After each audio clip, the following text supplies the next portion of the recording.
नमस्कार students, welcome to के UK university के lecture notes for BBA, BCA और बीए सेकंड सेमेस्टर का subject human values and ethics, unit 4, chapter 5, professional ethics. आज के chapter के लर्निंग ऑब्जेक्टिव्स है। आप समझ पाएंगे एथिक्स क्या है, प्रोफेशन क्या होता है, प्रोफेशनल एथिक्स क्या होती है, इसके मेन कैरेक्टरिस्टिक्स क्या है, स्कोप यानी इसका दायरा कितना बड़ा है, और क्यों ये प्रोफेशनल एथिक्स इंपॉर्टेंट है। अलग अलग फील्ड्स में प्रोफेशनल एथिक्स कैसे काम करती है। इंट्रोडक्शन।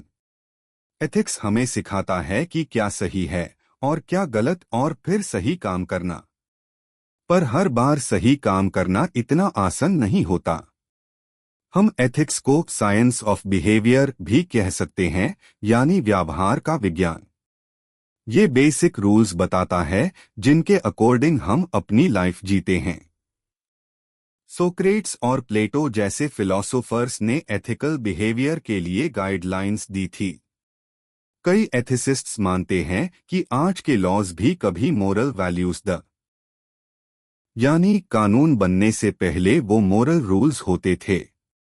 मोरल वैल्यूज जैसे रिस्पेक्ट, ऑनेस्टी, फेयरनेस और रिस्पॉन्सिबिलिटी ये बताते हैं कि ह्यूमन कैसे बिहेव करना चाहिए।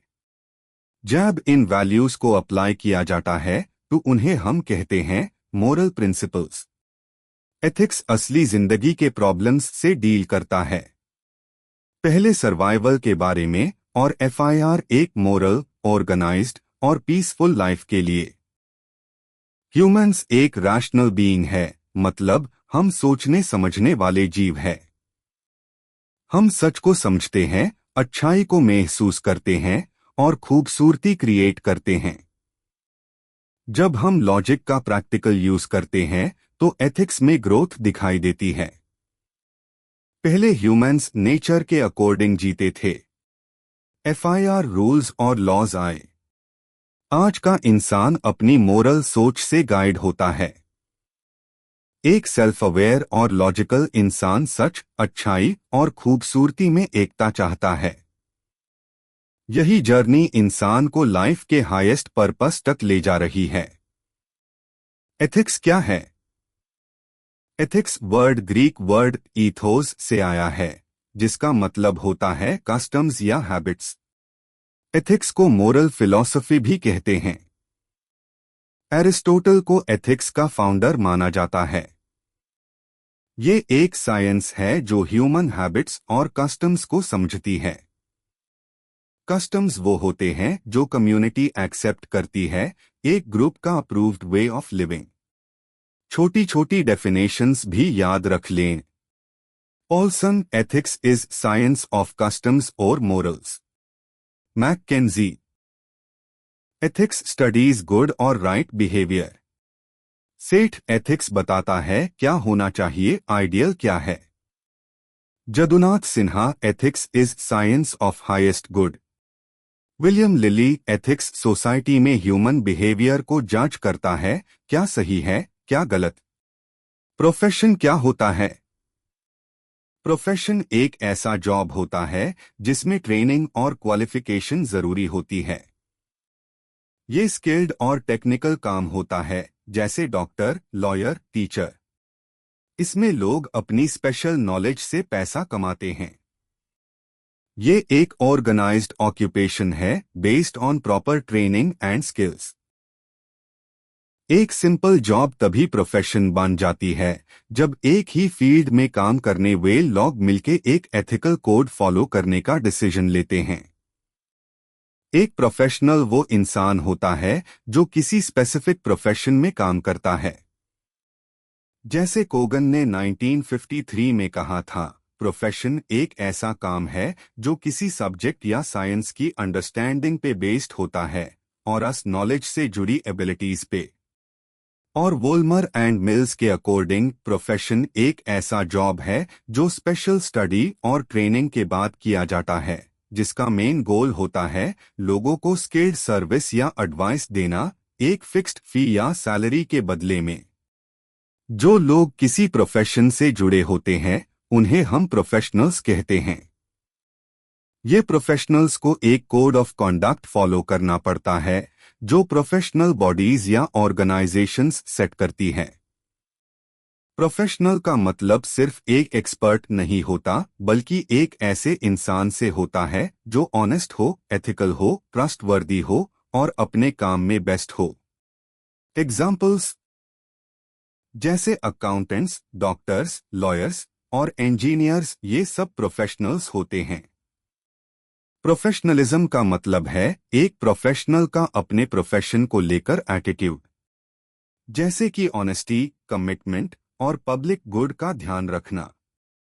अब प्रोफेशन की कुछ खास कैरेक्टरिस्टिक्स भी होती है।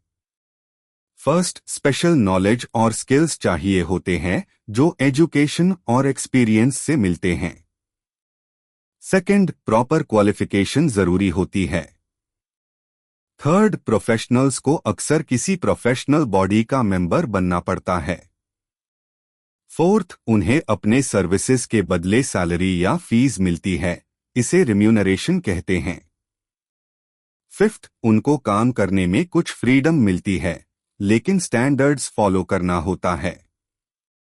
एंड सिक्स्थ, उनके अंदर सर्विस का सेंस होना चाहिए, मतलब पैसा कामना इम्पोर्टेंट है, पर लॉग ऑन की हेल्प करना भी इक्वली इम्पोर्टेंट है।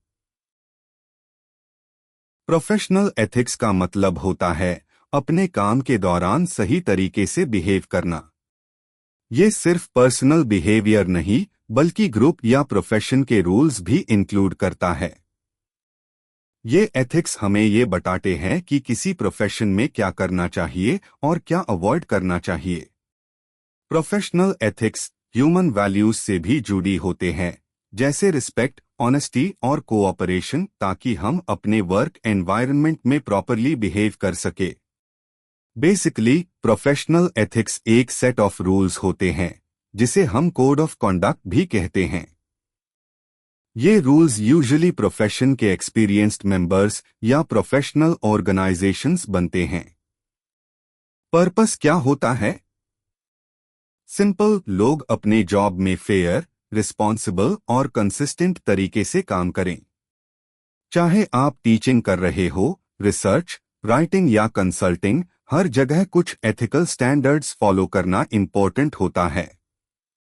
अगर कोई इन एथिक्स को तोड़ता है तो पनिशमेंट भी हो सकती है। कुछ प्रोफेशंस में जैसे बैंकिंग, फाइनेंस, स्ट्रिक्ट लॉज भी होते हैं और कुछ फील्ड्स में लोग वॉलंटरीली एथिक्स फॉलो करते हैं। एथिकल कोड्स कई टाइप्स के हो सकते हैं, जैसे कंप्लायंस बेस्ड कोड जो लीगल रूल्स पे बेस्ड होता है, वैल्यू बेस्ड कोड जो वैल्यूज लाइक ऑनेस्टी और फेयरनेस पे फोकस करता है, और प्रोफेशनल कॉन्डक्ट के रूल्स जो प्रोफेशनल्स के बीच के बिहेवियर को डिफाइन करते हैं। अब कुछ एक्सपर्ट डेफिनेशंस भी जान लेते हैं। फोवाद एट अल 2009 कहते हैं, प्रोफेशनल वैल्यूज हमें ऑनेस्ट, रिस्पॉन्सिबल और एथिकल बिहेवियर सिखाते हैं। बैंक्स 2003 बोलते हैं, कोड ऑफ एथिक्स एक रिटन गाइडलाइन होती है जो मेंबर्स को गाइड करती है और प्रोफेशन का रिस्पेक्ट मेंटेन करती है। फीने एंड किपनिस 1985 कहते हैं, प्रोफेशनल एथिक्स एक शेयर्ड थिंकिंग प्रोसेस है जहां प्रोफेशनल्स अपने ड्यूटीज और सोसाइटी के प्रति जिम्मेदारियों पर सोच विचार करते हैं। तो याद रखो, प्रोफेशनल एथिक्स सिर्फ रूल्स नहीं, एक रिस्पॉन्सिबल थिंकिंग का स्टाइल है जो हमें एक अच्छा प्रोफेशनल बनाता है। प्रोफेशनल एथिक्स का मतलब सिर्फ रूल्स फॉलो करना नहीं होता, ये एक माइंडसेट होता है जो किसी भी प्रोफेशन को स्ट्रॉन्ग बनाता है। सबसे पहले बात करते हैं कैरेक्टरिस्टिक्स की, यानी प्रोफेशनल एथिक्स की खास बातें। First, specific to a profession. हर प्रोफेशन के लिए अलग एथिक्स होते हैं बेस्ड ऑन उनका काम और क्लाइंट्स की needs. Second, self regulatory. Professionals खुद ही अपने एथिक्स बनते और फॉलो करते हैं, कोई बाहर से एनफोर्स नहीं करता। थर्ड, बेस्ड ऑन वैल्यूज, ये एथिक्स ऑनेस्टी, इंटेग्रिटी, रिस्पेक्ट जैसे वैल्यूज पे बेस्ड होते हैं। फोर्थ, ऑब्लिगेटोरी, इन रूल्स को फॉलो करना जरूरी है। अगर नहीं किया तो पनिशमेंट हो सकता है, जैसे लाइसेंस कैंसल होना या legal action. Fifth, dynamic in nature, जैसे टाइम बदलता है वैसे एथिक्स भी अपडेट होते हैं नए चैलेंजेस के हिसाब से। Sixth, goes beyond the job, ये सिर्फ जॉब रूल्स तक लिमिटेड नहीं है, ये पब्लिक इंटरेस्ट और दूसरों की वेलबीइंग का भी ध्यान रखते हैं। अब बात करते हैं ऑब्जेक्टिव्स ऑफ प्रोफेशनल एथिक्स की, इनका मेन पर्पस क्या होता है। First, protection of the public, ensure करना कि प्रोफेशनल्स सेफ और एथिकल सर्विसेज दे जिसे पब्लिक ट्रस्ट बन रहे। सेकंड, अपहोल्डिंग ह्यूमन वैल्यूज जैसे ऑनेस्टी, रिस्पेक्ट और रिस्पॉन्सिबिलिटी, ये वैल्यूज हर प्रोफेशन के लिए इंपॉर्टेंट है। Third, maintaining professional standards, high quality service और क्लियर गाइडलाइंस सेट करना। Fourth, prevention of unethical behaviour, professionals को अनएथिकल एक्ट्स आइडेंटिफाई और अवॉइड करना सिखाना। फिफ्थ, प्रोमोटिंग अकाउंटेबिलिटी, हर प्रोफेशनल अपने एक्शंस के लिए जिम्मेदार हो और गलती होने पर करेक्ट स्टेप्स ले। प्रोफेशनल एथिक्स का स्कोप यानी इसका एरिया ऑफ इम्पैक्ट काफी ब्रॉड है, सिर्फ बिहेवियर तक लिमिटेड नहीं बल्कि ओवरऑल प्रोफेशन को शेप करता है। पहले बात करते हैं स्कोप ऑफ प्रोफेशनल एथिक्स की। स्टैंडर्ड्स ऑफ कॉन्डक्ट, ये बताते हैं कि प्रोफेशनल्स को कैसे बिहेव करना चाहिए, जैसे ऑनेस्टी, कॉन्फिडेंशियलिटी और अकाउंटेबिलिटी। क्लाइंट रिलेशनशिप्स, जब क्लाइंट्स या स्टेक होल्डर्स से डील करते हैं तो एथिक्स गाइड करता है, जैसे कॉन्फ्लिक्ट ऑफ इंटरेस्ट अवॉइड करना, कंसेंट लेना और बाउंड्रीज मेंटेन करना। प्रोफेशनल कॉम्पिटेंस, हर प्रोफेशनल को अपने स्किल्स अपडेट रखने चाहिए और वही काम करना चाहिए जिसमें उनकी एक्सपर्टीज हो। रिस्पॉन्सिबिलिटी टू सोसाइटी एनवायरनमेंट, सिर्फ क्लाइंट के लिए नहीं बल्कि समाज और एनवायरनमेंट के प्रति भी ड्यूटी होती है, जैसे सोशल जस्टिस और सस्टेनेबिलिटी। एथिकल डिसीजन मेकिंग, जब टफ डिसीजंस लेने हो तो एथिक्स हेल्प करता है कि हम राइट और फेयर डिसीजन लें।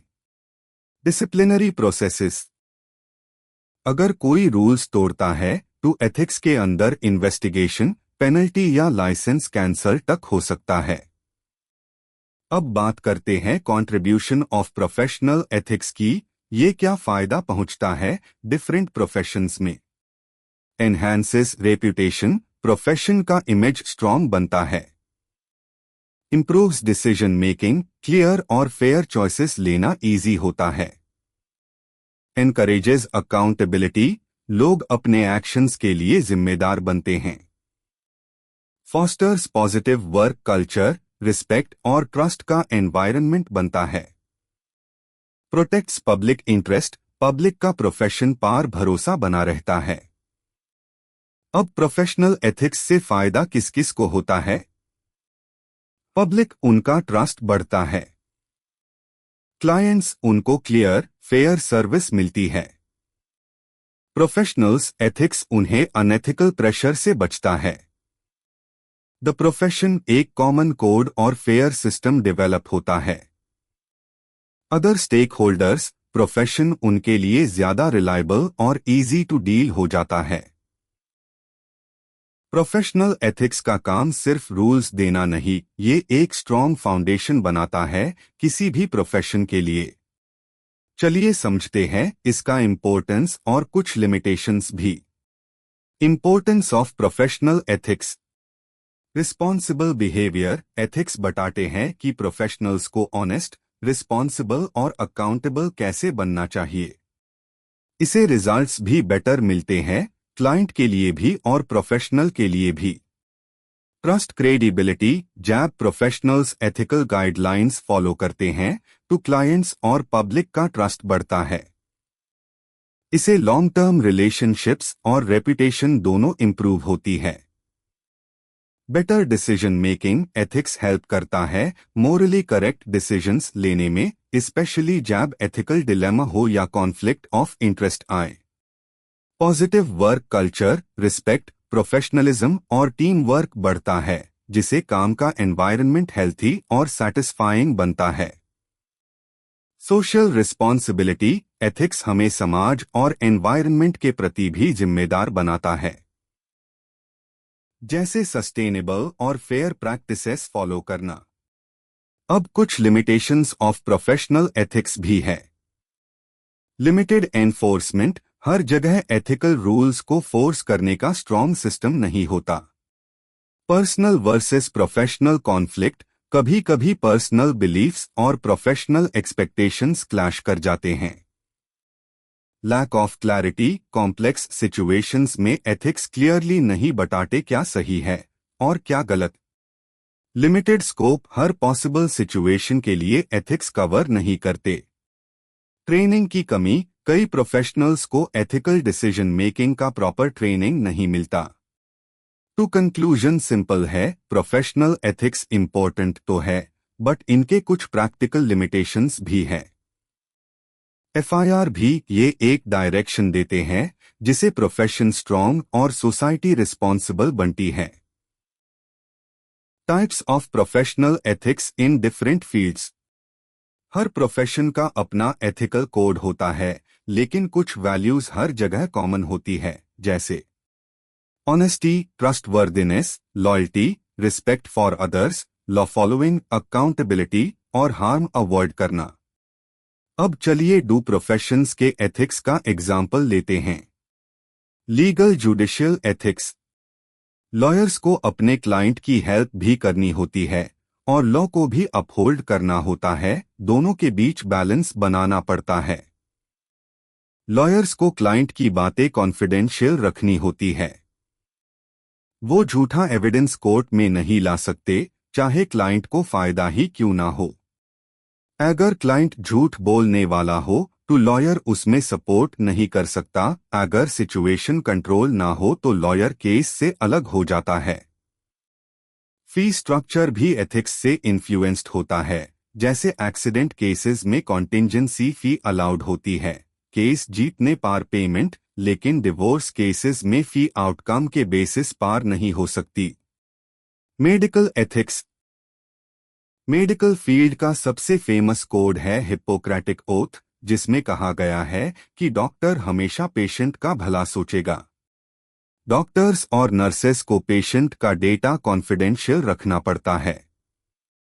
पेशेंट्स की डिग्निटी का रिस्पेक्ट करना होता है। हर प्रोफेशनल इंटरैक्शन में ऑनेस्टी होनी चाहिए। ह्यूमन राइट्स को प्रोटेक्ट करना उनका एथिकल ड्यूटी है।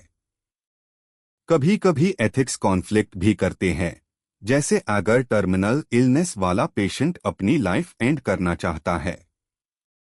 डॉक्टर को डिसाइड करना पड़ता है क्या ज्यादा बुरा है, सफरिंग कंटिन्यू होने देना या डिग्निटी के लिए पेशेंट की बात मानना।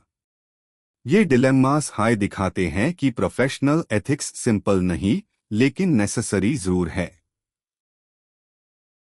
Ethics in medicine, media and engineering. Professional ethics अलग अलग फील्ड्स में थोड़ा अलग दिखते हैं, लेकिन सबका गोल सेम होता है, पब्लिक ट्रस्ट और रिस्पॉन्सिबिलिटी। मेडिकल एथिक्स और लॉ, डॉक्टर्स को लॉ फॉलो करना पड़ता है, लेकिन वो पेशेंट के भले के लिए लॉ चेंज करने का सपोर्ट भी करते हैं। जैसे कई डॉक्टर्स असिस्टेड डाइंग जैसे कानून के फेवर में होते हैं, या इंश्योरेंस पॉलिसीज के अगेंस्ट बोलते हैं जो ट्रीटमेंट डिनाई करती है। Media ethics, free press democracy का बेस है, लेकिन अगर लोग मीडिया पर ट्रस्ट नहीं करें तो उसकी वैल्यू कम हो जाती है। The society of professional journalists के 4 एथिक्स प्रिंसिपल्स है। 1 ट्रूथ ढूंढो और रिपोर्ट करो। 2 हार्म कम करो। 3 इंडिपेंडेंट रहो। 4 अकाउंटेबल और ट्रांसपेरेंट बनो। कभी कभी ये प्रिंसिपल्स क्लैश करते हैं, जैसे अगर किसी पे बॉम्बिंग का इल्जाम लगे तो सच रिपोर्ट करना जरूरी है, लेकिन अगर वो पर्सन इनोसेंट निकला तो उसका नाम बदनाम हो गया। बैलेंस बनाना जरूरी होता है। Engineering ethics. इंजीनियरिंग में भी एथिक्स का रोल मेजर है। एग्जाम्पल, कुछ लोग कहते हैं कि कंपनीज जैसे एप्पल अपने प्रोडक्ट्स ऐसे डिजाइन करती हैं कि वारंटी के बाद फेल हो जाएं। इसीलिए NSPE, national society of professional engineers, ने एक एथिकल कोड बनाया। इंजीनियर्स को चाहिए कि सिर्फ अपने फील्ड के काम करें, पब्लिक स्टेटमेंट्स ऑनेस्ट और क्लियर हो, गलत या मिसलीडिंग प्रैक्टिसेस अवॉइड करें। एथिकल इंजीनियर्स को फेयरनेस, लीगैलिटी और रिस्पॉन्सिबिलिटी के साथ काम करना चाहिए ताकि पब्लिक का सेफ्टी और ट्रस्ट बना रहे। तो हर फील्ड का एथिक्स का कोड अस प्रोफेशन के डिग्निटी और पब्लिक इंटरेस्ट को प्रोटेक्ट करता है। Other professional organisations values. हर प्रोफेशन या कंपनी का एक कोड ऑफ एथिक्स या कॉन्डक्ट होता है, मतलब एक गाइडलाइन जो बताता है क्या सही है और क्या नहीं। आप इजीली सर्च कर सकते हो, बस ऑर्गेनाइजेशन का नाम लिखो और साथ में कोड ऑफ एथिक्स। अब बात करते हैं प्रोफेशनल वैल्यूज की। ये वो बिलीफ्स है जो बताते हैं कैसे बिहेव करना चाहिए जॉब या वर्क प्लेस में। ये वैल्यूज एक इंटरनल कॉम्पास की तरह काम करती है जो ह्यूमन राइट डिसीजन लेने में हेल्प करती है। कुछ कॉमन और इम्पोर्टेंट प्रोफेशनल वैल्यूज है। फर्स्ट, ऑनेस्टी, सच बोलना, झूठ और फ्रॉड से बचना। सेकंड, इंटेग्रिटी, अपने वैल्यूज और एक्शंस में कंसिस्टेंसी रखना। थर्ड, ट्रांसपेरेंसी, सब कुछ क्लियरली कम्युनिकेट करना, हिडन एजेंडा ना रखना। फोर्थ, अकाउंटेबिलिटी, अपने डिसीजंस और एक्शंस के लिए जिम्मेदार होना। फिफ्थ, कॉन्फिडेंशियलिटी, प्राइवेट इन्फो को सिक्योर रखना। सिक्स्थ, ऑब्जेक्टिविटी, फेयर और रूल बेस्ड डिसीजंस लेना। सेवंथ, रिस्पेक्टफुलनेस, सबकी डिग्निटी और बिलीफ्स का सम्मान करना। एथ, obedience to law, law follow करना जरूरी है, चाहे इंडिविजुअल हो या टॉप मैनेजमेंट। ऑर्गेनाइजेशंस को लीगल रूल्स के हिसाब से काम करना पड़ता है। तो अगर आप किसी प्रोफेशन का पार्ट है तो सिर्फ स्किल्स ही नहीं, ये वैल्यूज और एथिक्स भी आपके सक्सेस के लिए इक्वली इंपॉर्टेंट है। कंक्लूजन। प्रोफेशनल एथिक्स का कोड एक गाइडलाइन की तरह होता है जो बताता है कि प्रोफेशनल्स को किस लिमिट में काम करना चाहिए। ये कोड प्रोफेशनल बॉडीज बनती है ताकि किसी भी फील्ड के लोग ऑनेस्टी और इंटेग्रिटी के साथ काम करें। इसका मेन पर्पस है क्लाइंट के साथ ट्रस्ट बनाना, मिसयूज से बचना और प्रोफेशन का रिस्पेक्ट मेंटेन रखना। अगर कोई इस कोड को वायोलेट करता है तो उसके अगेंस्ट डिसिप्लिनरी एक्शन भी हो सकता है, जैसे कि सस्पेंशन या लाइसेंस कैंसल करना। ये एथिकल कोड्स स्पेशली इंपॉर्टेंट होते हैं फील्ड्स जैसे अकाउंटिंग, लॉ और मेडिसिन में। जब प्रोफेशनल्स इन रूल्स को सीरियसली फॉलो करते हैं तभी पब्लिक का ट्रस्ट बना रहता है। एथिक्स का स्टडी ह्यूम बताता है क्या सही है, क्या गलत और कैसे हम रिस्पॉन्सिबल डिसीजंस लें। ये सिर्फ मोरल्स का सब्जेक्ट नहीं बल्कि प्रैक्टिकल गाइड भी है जो ह्यूमन राइट्स, ड्यूटीज और रिस्पॉन्सिबिलिटीज समझता है। रिलीजन भी कुछ सिमिलर वैल्यूज सिखाता है, लेकिन एथिक्स रीजनिंग और लॉजिक पावर बेस्ड होता है और इसीलिए ये यूनिवर्सली एप्लीकेबल है, चाहे रीजन, लैंग्वेज या कल्चर कोई भी हो।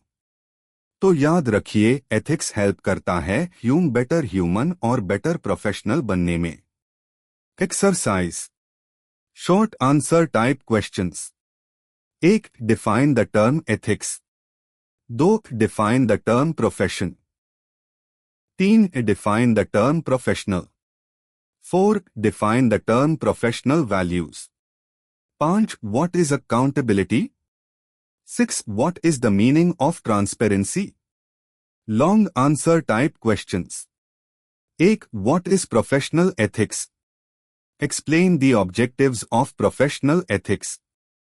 2. Explain some major types of professional ethics in different fields. Unit 4 chapter 6 Values for Global Citizenship suitable for BBA BCA BA second semester students के UK University. Learning objectives. After studying this chapter, you will be able to understand the following. Global citizen. Global citizenship. Values for global citizenship. Equality. Justice. Human dignity. 6.1 introduction. Global citizenship एक ऐसा concept है जिसमें एक इंसान सिर्फ अपने country का ही नहीं बल्कि पूरे वर्ल्ड का रिस्पॉन्सिबल सिटीजन माना जाता है. इसका मतलब है कि हम अपने एक्शंस, चाहे वो सोशल हो, पॉलिटिकल हो या एनवायरनमेंटल, उनका इम्पैक्ट सिर्फ अपने लोकल एरिया तक नहीं, ग्लोबल लेवल पर भी समझे. ग्लोबल सिटीजन वो होता है जो समझता है कि वो अलग अलग कम्युनिटीज का हिस्सा है, सिर्फ एक सिटी या नेशन का नहीं बल्कि पूरी दुनिया का. आज के टाइम में जब हर चीज इंटरकनेक्टेड है, जैसे इंटरनेट, ट्रेड, एनवायरनमेंट, तो ग्लोबल सिटीजनशिप की इंपॉर्टेंस और भी ज्यादा बढ़ गई है. ग्लोबल सिटीजन्स सोशली रिस्पॉन्सिबल होते हैं. वो सिर्फ अपने बेनिफिट के लिए नहीं बल्कि पूरी सोसाइटी और दुनिया के बेनिफिट के लिए काम करते हैं. उनकी सोच इंक्लूसिव होती है, जैसे इक्वालिटी, जस्टिस और ह्यूमन डिग्निटी को सपोर्ट करना. तो आज के जमाने में एक अच्छा सिटीजन बनना सिर्फ अपने कंट्री के लिए नहीं, पूरी ह्यूमैनिटी के लिए जरूरी है. 6.2 ग्लोबल सिटीजन. ऑक्सफैम के हिसाब से एक ग्लोबल सिटीजन वो इंसान होता है जो सभी कल्चर्स और डिफरेंसेस को रिस्पेक्ट करता है, दुनिया कैसे काम करती है ये समझता है, सोशल इनजस्टिस को देखकर डिस्टर्ब्ड होता है, लोकल और ग्लोबल दोनों लेवल पर कम्युनिटी एक्टिविटीज में पार्ट लेता है और एक बेटर, इक्वल और सस्टेनेबल वर्ल्ड के लिए एक्शन लेना चाहता है. एक इफेक्टिव ग्लोबल सिटीजन बनने के लिए यूथ को क्रिएटिव, फ्लेक्सिबल और एक्टिव बनना पड़ेगा. Unmanned problem solving, decision making, critical thinking और टीम वर्क जैसे स्किल्स होने चाहिए. ये सब स्किल्स आज के जमाने के करियर और लाइफ में भी काम आती है. और ये तभी डेवलप होती है जब हम एक्टिवली लर्न करते हैं, दूसरों के साथ मिलकर काम करते हैं. 6.3 ग्लोबलाइजेशन. ग्लोबलाइजेशन का मतलब है दुनिया के कल्चर्स और इकोनॉमीज का एक दूसरे से कनेक्टेड होना. ये जियोग्राफिकल बाउंड्रीज और पॉलिटिकल बॉर्डर्स को क्रॉस करता है. फॉर एग्जाम्पल, एक कंपनी इंडिया में है लेकिन वो रॉ मटेरियल्स चाइना से ले रही है और सॉफ्टवेयर यूएसए से. ये सब पॉसिबल हुआ है ग्लोबलाइजेशन के वजह से. ग्लोबलाइजेशन ने ट्रेड को बढ़वा दिया है, कल्चरल एक्सचेंज को प्रमोट किया है और टेक्नोलॉजी और आइडियाज को स्प्रेड करने में हेल्प की है. इसकी वजह से कंट्रीज अपने इकोनॉमिक और सोशल इश्यूज को मिलकर फेस कर पा रही है. 6.4 ग्लोबल सिटीजनशिप. ग्लोबल सिटीजनशिप का मतलब है अपने आप को सिर्फ एक कंट्री का नहीं, पूरी दुनिया का सिटीजन समझना. इसमें एम्पैथी होती है अन लॉग ऑन के लिए जो सफर कर रहे हैं, जैसे फ्लड, वॉर, टेररिज्म या किसी डिजास्टर में. ग्लोबल सिटीजनशिप का फील टैब आता है जब हम टीवी, रेडियो या इंटरनेट के थ्रू दूसरे देशों से जुड़ते हैं. इस वर्ल्ड को बेटर बनाने के लिए लोगों और गवर्नमेंट्स दोनों को मिलकर काम करना होगा. ये एक शेयर्ड रिस्पॉन्सिबिलिटी है. ग्लोबल सिटीजनशिप का मतलब क्या है? ये टर्म अनसोशल, एनवायरनमेंटल और इकोनॉमिक एक्शंस को डिस्क्राइब करती है जो ऐसे इंडिविजुअल्स और कम्युनिटीज करती है जो मानते हैं कि हर इंसान दुनिया का नागरिक है, यानी सिटीजन ऑफ द वर्ल्ड. इसका एक बेसिक आइडिया है, जो डिसीजन आप एक जगह लेते हो उसका इफेक्ट किसी दूसरी जगह के लॉग ऑन पर भी पड़ सकता है. ग्लोबल सिटीजनशिप का मतलब है सब लोगों की कॉमन ह्यूमैनिटी को समझना. दूसरी कल्चर्स के साथ पॉजिटिव एंगेजमेंट रखना, स्टेरियोटाइप्स को चैलेंज करना, अर्थ के रिसोर्सेस को रिस्पॉन्सिबली यूज करना और सबके ह्यूमन राइट्स को प्रोटेक्ट करना। एक ग्लोबल सिटीजन अपनी आइडेंटिटी को सिर्फ अपने रिलीजन या कम्युनिटी तक लिमिट नहीं करता, वो दुनिया को समझने की कोशिश करता है और पीस और बेटर वर्ल्ड बनाने में अपना रोल प्ले करता है, चाहे वो इंडिया में हो या कहीं और। यूनिसेफ के अकॉर्डिंग ग्लोबल सिटीजन्स वो लोग होते हैं जो इंटरकनेक्टेडनेस को समझते हैं, डाइवर्सिटी को रिस्पेक्ट करते हैं, मीनिंगफुल एक्शन लेते हैं और इनजस्टिस को चैलेंज करने की कैपेसिटी रखते हैं। Examples of global citizenship.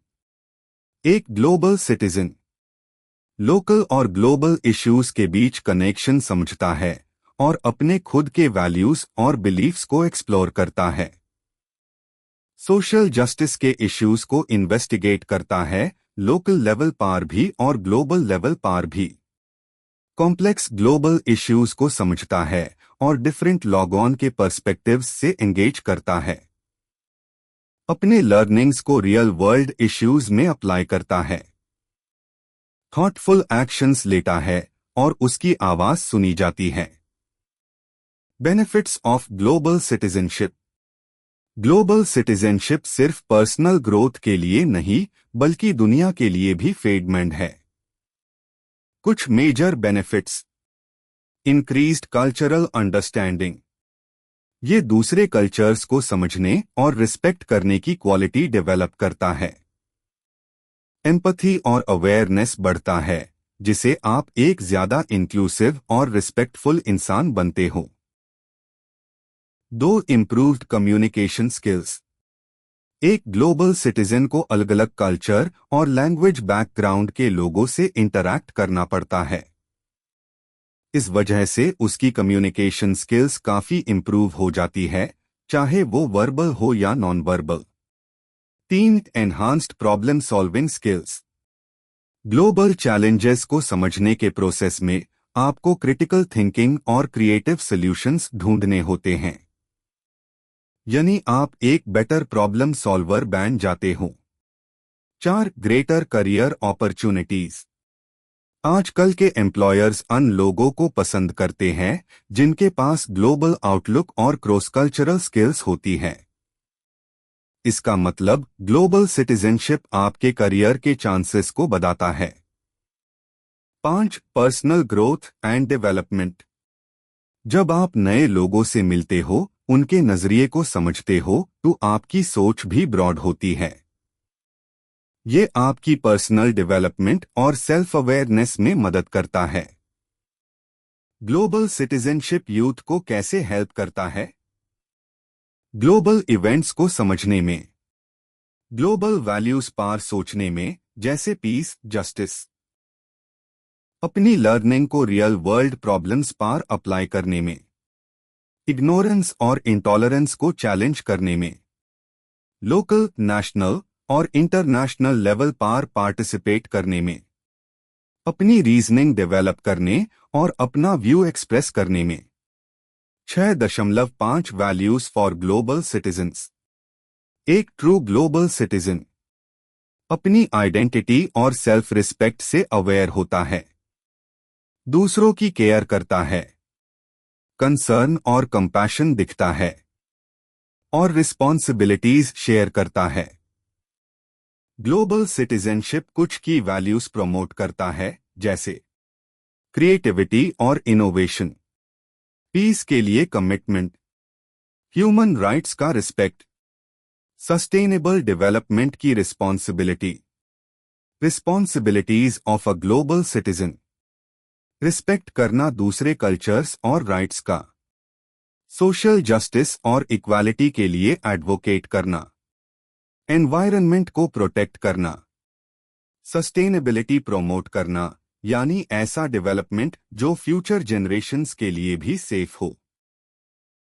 6.5.1 equality, बराबरी। इक्वालिटी का मतलब क्या होता है? इक्वालिटी का मतलब है कि हर इंसान को बराबर का मौका मिले अपनी लाइफ और टैलेंट्स को उसे करने का। ये इंश्योर करता है कि किसी के साथ भेदभाव ना हो, जैसे जेंडर, कास्ट, रिलीजन या इकोनॉमिक स्टेटस के बेसिस पर। एक बराबर समाज में सबको मिलते हैं इक्वल राइट्स, समान अधिकार, इक्वल स्टेटस, समान दर्जा। ये कॉन्सेप्ट कहता है कि सभी लोग डिग्निटी, राइट्स और अपॉर्चुनिटीज में बराबर है। और ये एक डेमोक्रेटिक सोसाइटी का कोर प्रिंसिपल भी है। Definitions of equality. D Raphael. Equality का मतलब है हर इंसान की बेसिक नीड्स को बराबर सैटिस्फैक्शन मिलना, जैसे उनकी कैपेबिलिटीज को डेवलप करने का मौका। लस्की। किसी भी इंसान को इतना ऊपर नहीं रखना चाहिए कि वो दूसरों के राइट्स को डिनाई कर दे। बारकर। इक्वालिटी का मतलब है सभी के लिए इक्वल राइट्स और किसी भी स्पेशल राइट्स और प्रिविलेजेस को हटाना। Features of equality. अननेचुरल और मैन मेड इनइक्वालिटीज का एंड होना चाहिए, जैसे कास्ट बेस्ड या class based privilege. Equal rights and freedoms सबको मिलने चाहिए। सोसाइटी में सबको बराबर और फेयर अपॉर्चुनिटीज मिलनी चाहिए। पहले बेसिक नीड्स सैटिस्फाई करनी चाहिए, तभी स्पेशल नीड्स की तरफ ध्यान देना चाहिए। वेल्थ और रिसोर्सेस का फेयर डिस्ट्रीब्यूशन होना चाहिए, अमीर और गरीब के गप को कम करना जरूरी है। प्रोटेक्टिव डिस्क्रिमिनेशन एक्सेप्ट करना चाहिए, जैसे एससीज, एसटीज, ओबीसीज को सपोर्ट देना। इंडिया में राइट टू इक्वालिटी एक फंडामेंटल राइट है जो कॉन्स्टिट्यूशन में हर सिटीजन को दिया गया है। 6.5.2 जस्टिस, न्याय।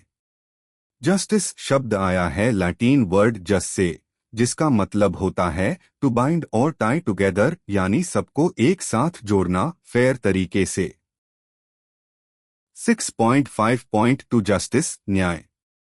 जस्टिस का मतलब होता है इंसाफ, फेयरनेस और सही तरीके से पावर का उसे करना ताकि राइट्स का पालन हो। जस्टिस को जनरली फेयरनेस या इक्वल ट्रीटमेंट के रूप में डिफाइन किया जाता है, लेकिन ये कॉन्सेप्ट काफी कॉम्प्लेक्स है क्योंकि हर इंसान का न्याय का नजरिया अलग हो सकता है। उसकी कास्ट, जेंडर, एज या बैकग्राउंड के बेस पर। जस्टिस का मतलब है इंडिया के हर सिटीजन को सोशल, इकोनॉमिक और पॉलिटिकल जस्टिस मिलना चाहिए। Types of justice. 1. Social justice.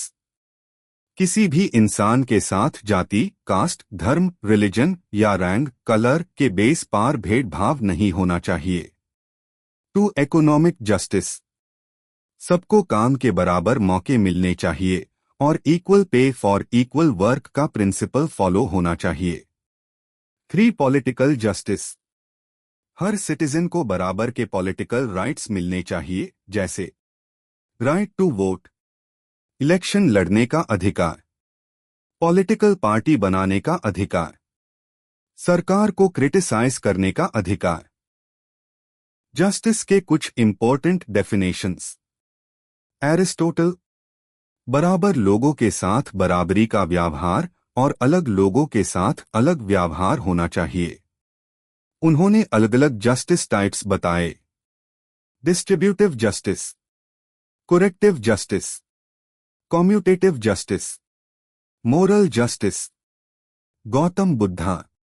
उन्होंने कहा कि न्याय सिर्फ कानून का पालन करना नहीं है, बल्कि अगर कानून गलत हो तो उसका विरोध भी एक न्याय है। प्लेटो। जस्टिस इंसानी गुणों का एक हिस्सा है। जैसे हेल्थ बॉडी के लिए जरूरी है, वैसे हाई जस्टिस सोल के लिए। महात्मा गांधी। सोशल जस्टिस एक गोल है, आईएससी हासिल करना चाहिए, मिसयूज नहीं। 6.5.3 ह्यूमन डिग्निटी, मानव गरिमा बटा मानव गरिमा। डिग्निटी का मतलब होता है किसी भी व्यक्ति के साथ रिस्पेक्ट से पेश आना और उसकी सेल्फ वर्थ को रिकॉग्नाइज करना। ये कॉन्सेप्ट एनलाइटनमेंट एरा से आया है, जहां लोगों के इनएलियनेबल राइट्स की बात की गई थी। ह्यूमन डिग्निटी का एसेंस ये है कि हर इंसान, चाहे वो किसी भी कास्ट, क्लास या कंट्री का हो, उसको इज्जत मिलनी चाहिए और उसकी सिक्योरिटी इम्पोर्टेंट है। ये सिर्फ कुछ लोगों की डिग्निटी की बात नहीं करता, ये हर इंसान की डिग्निटी प्रोटेक्ट करने की बात करता है, चाहे वो कहीं भी हो, कोई भी हो। ह्यूमन डिग्निटी का मतलब है हर इंसान का अपना इनहेरेंट वैल्यू होना, जो उनकी ह्यूमैनिटी से जुदा है। ये उनकी caste, race, gender, religion, abilities या किसी और चीज से नहीं, बल्कि उनके इंसान होने से कनेक्टेड है। डिग्निटी का मतलब है एक इंडिविजुअल का राइट होना कि वो इज्जत से, मोरल तरीके से ट्रीट किया जाए। डिग्निफाइड बिहेवियर, जब हम अपने आप को इज्जत देते हैं तो हम दूसरों से भी इज्जत की उम्मीद करते हैं। ऐसे व्यवहार से हमारी सेल्फ रिस्पेक्ट बढ़ती है और हम अपने आप को बेटर फील करते हैं। ये सेल्फ कॉन्फिडेंस भी देता है। Human dignity in the constitution. India की कॉन्स्टिट्यूशन में आर्टिकल 21 के under right to life with human dignity दिया गया है। ये कहता है कि हर व्यक्ति को इज्जत और इक्वालिटी के साथ जीने का अधिकार है।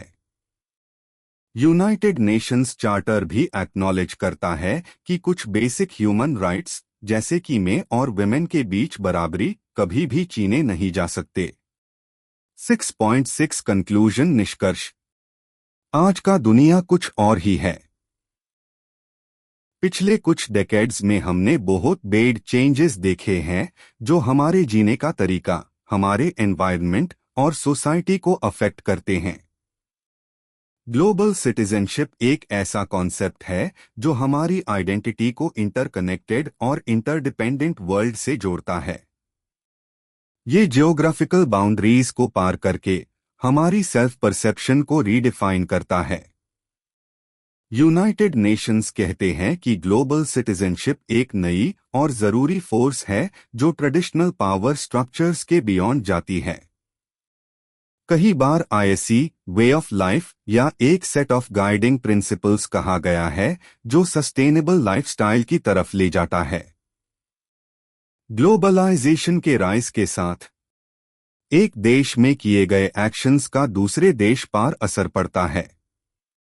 ये हमें ये समझाता है कि हम अब आर्टिफिशियल बाउंड्रीज में नहीं जीताई। अगर हमें एक ऐसे फ्यूचर की तरफ बढ़ना है जो सबके लिए पीस, प्रॉस्पेरिटी और स्टेबिलिटी लाए, तो हमें अपनी ग्लोबल आइडेंटिटी को समझना होगा। हम सब एक ह्यूमन फैमिली है। ग्लोबल सिटीजनशिप का कॉन्सेप्ट यूनिवर्सल है, लेकिन हर इंसान अपने सराउंडिंग्स और सेल्फ अवेयरनेस के हिसाब से इसे अपनी तरह से समझता है। Exercise, short answer type questions. 1. Define the term global citizen. 2. Define the term global citizenship. 3. Define the term globalization.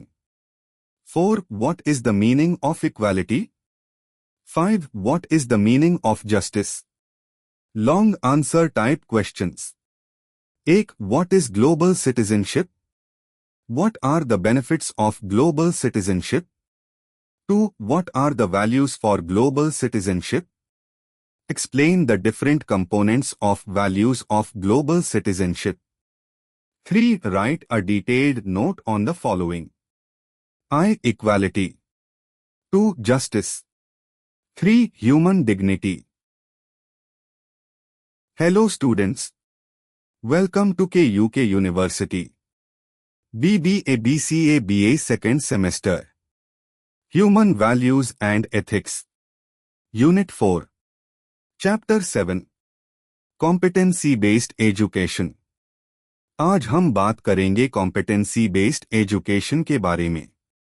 सबसे पहले कॉम्पिटेंसी का मतलब होता है किसी पर्सन के पास कोई काम करने की स्किल और एबिलिटी। जब एम्प्लॉइज कॉम्पिटेंट होते हैं तो उनका काम अच्छा होता है, ऑफिस का एनवायरनमेंट पॉजिटिव बन जाता है और टीम मोटिवेटेड रहती है। टाइप्स ऑफ कॉम्पिटेंसीज दो तरह के होते हैं। कोर कॉम्पिटेंसी जो बेसिक और एसेंशियल स्किल होती है, हर किसी के पास होनी चाहिए। फंक्शनल कॉम्पिटेंसी जो स्पेसिफिक काम से रिलेटेड होती है, जैसे एक अकाउंटेंट को फाइनेंस की आची नॉलेज होनी चाहिए। अब बात करते हैं कॉम्पिटेंसी बेस्ड एजुकेशन की। ये एक नया लर्निंग सिस्टम है जो स्कूल्स और कॉलेजेस में पॉपुलर हो रहा है। इसका मेन आइडिया सिंपल है। स्टूडेंट्स की लर्निंग को इस बात से जज नहीं किया जाता कि उन्होंने कितने घंटे क्लास में बिताए, बल्कि इस बात से कि उन्होंने क्या सीखा और कितना अच्छे से सीखा। इस एजुकेशन सिस्टम में फोकस होता है प्रैक्टिकल नॉलेज पे, ताकि हर स्टूडेंट अपने स्किल्स के बेसिस पर ग्रो करे।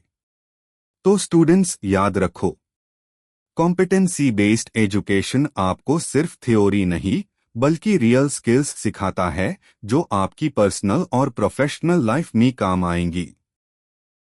कॉम्पिटेंसी कॉम्पिटेंसी का मतलब है एक पर्सन के पास ऐसी स्किल्स, क्वालिटीज और एबिलिटीज होना जो उसके और उसकी ऑर्गेनाइजेशन के गोल्स को अचीव करने में मदद करें। अगर कोई पर्सन सही नॉलेज रखता है, क्लियर विजन रखता है, अच्छी फिजिकल और सोशल स्किल्स रखता है और कॉन्फिडेंट है कि वो काम अच्छे से करेगा, तो उससे कॉम्पिटेंट पर्सन कहा जाता है। मतलब कॉम्पिटेंसी सिर्फ नॉलेज नहीं होती, उसमें एटीट्यूड, बिहेवियर और काम करने की इच्छा भी इंपॉर्टेंट होते हैं। कॉम्पिटेंसी बेस्ड एजुकेशन का मेन फोकस होता है स्टूडेंट ने कितनी देर पढ़ा ये नहीं, बल्कि उसने क्या और कैसे सीखा, ये इंपॉर्टेंट है। आज के ग्लोबल कॉम्पिटिटिव वर्ल्ड के लिए ये सिस्टम स्टूडेंट्स को बेटर प्रिपेयर करता है। कंपनीज में भी कॉम्पिटेंसी का उसे होता है, जैसे एम्प्लॉय के स्किल्स, नॉलेज और परफॉर्मेंस को इवैल्यूएट करने के लिए। सिंपल फॉर्मूला याद रखो, skills plus knowledge plus abilities equals to competency. तो कॉम्पिटेंसी का मतलब है किसी भी काम को इफेक्टिवली और एफिशिएंटली करना, स्पेशली जब एक्सपर्ट डिसीजन मेकिंग की जरूरत हो। आइए अब हम कॉम्पिटेंसी की ऑफिशियल डेफिनेशंस को सिंपल लैंग्वेज में समझते हैं। कॉम्पिटेंसी का मतलब हो सकता है ऐसे पर्सनल बिहेवियर्स जो दिखाए जा सकते हैं, मेजर किए जा सकते हैं और जो पर्सनल और ऑर्गेनाइजेशनल सक्सेस के लिए इंपॉर्टेंट होते हैं। वो पर्सनल क्वालिटीज जो किसी पर्सन को जॉब में हाई परफॉर्मेंस देने के कैपेबल बनती है। अब कुछ फेमस ऑथर्स ने कॉम्पिटेंसी को कैसे डिफाइन किया, चलिए देखते हैं। मैक्लेलैंड 1973। कॉम्पिटेंसी वो साइकोलॉजिकल या बिहेवियरल ट्रेट्स है जो लाइफ में सक्सेस लाते हैं। बोयटसिस 1982। कॉम्पिटेंसीज वो इंटरनल कैरेक्टरिस्टिक्स है जो परफॉर्मेंस से जुड़ी होती है और एडल्टहुड में डेवलप की जा सकती है। स्पेंसर 1993। कॉम्पिटेंसी मतलब motives, traits, self concept, attitudes, values, knowledge और स्किल्स, सब कुछ जो हाई परफॉर्मर्स को एवरेज से अलग बनाता है। Page Wilson 1994। एक अच्छा मैनेजर बनने के लिए जो स्किल्स, एबिलिटीज और पर्सनल क्वालिटीज चाहिए, वो ही कॉम्पिटेंसी है। इसमें विजिबल और हिडन दोनों तरह की क्वालिटीज आती है। पैरी 1996।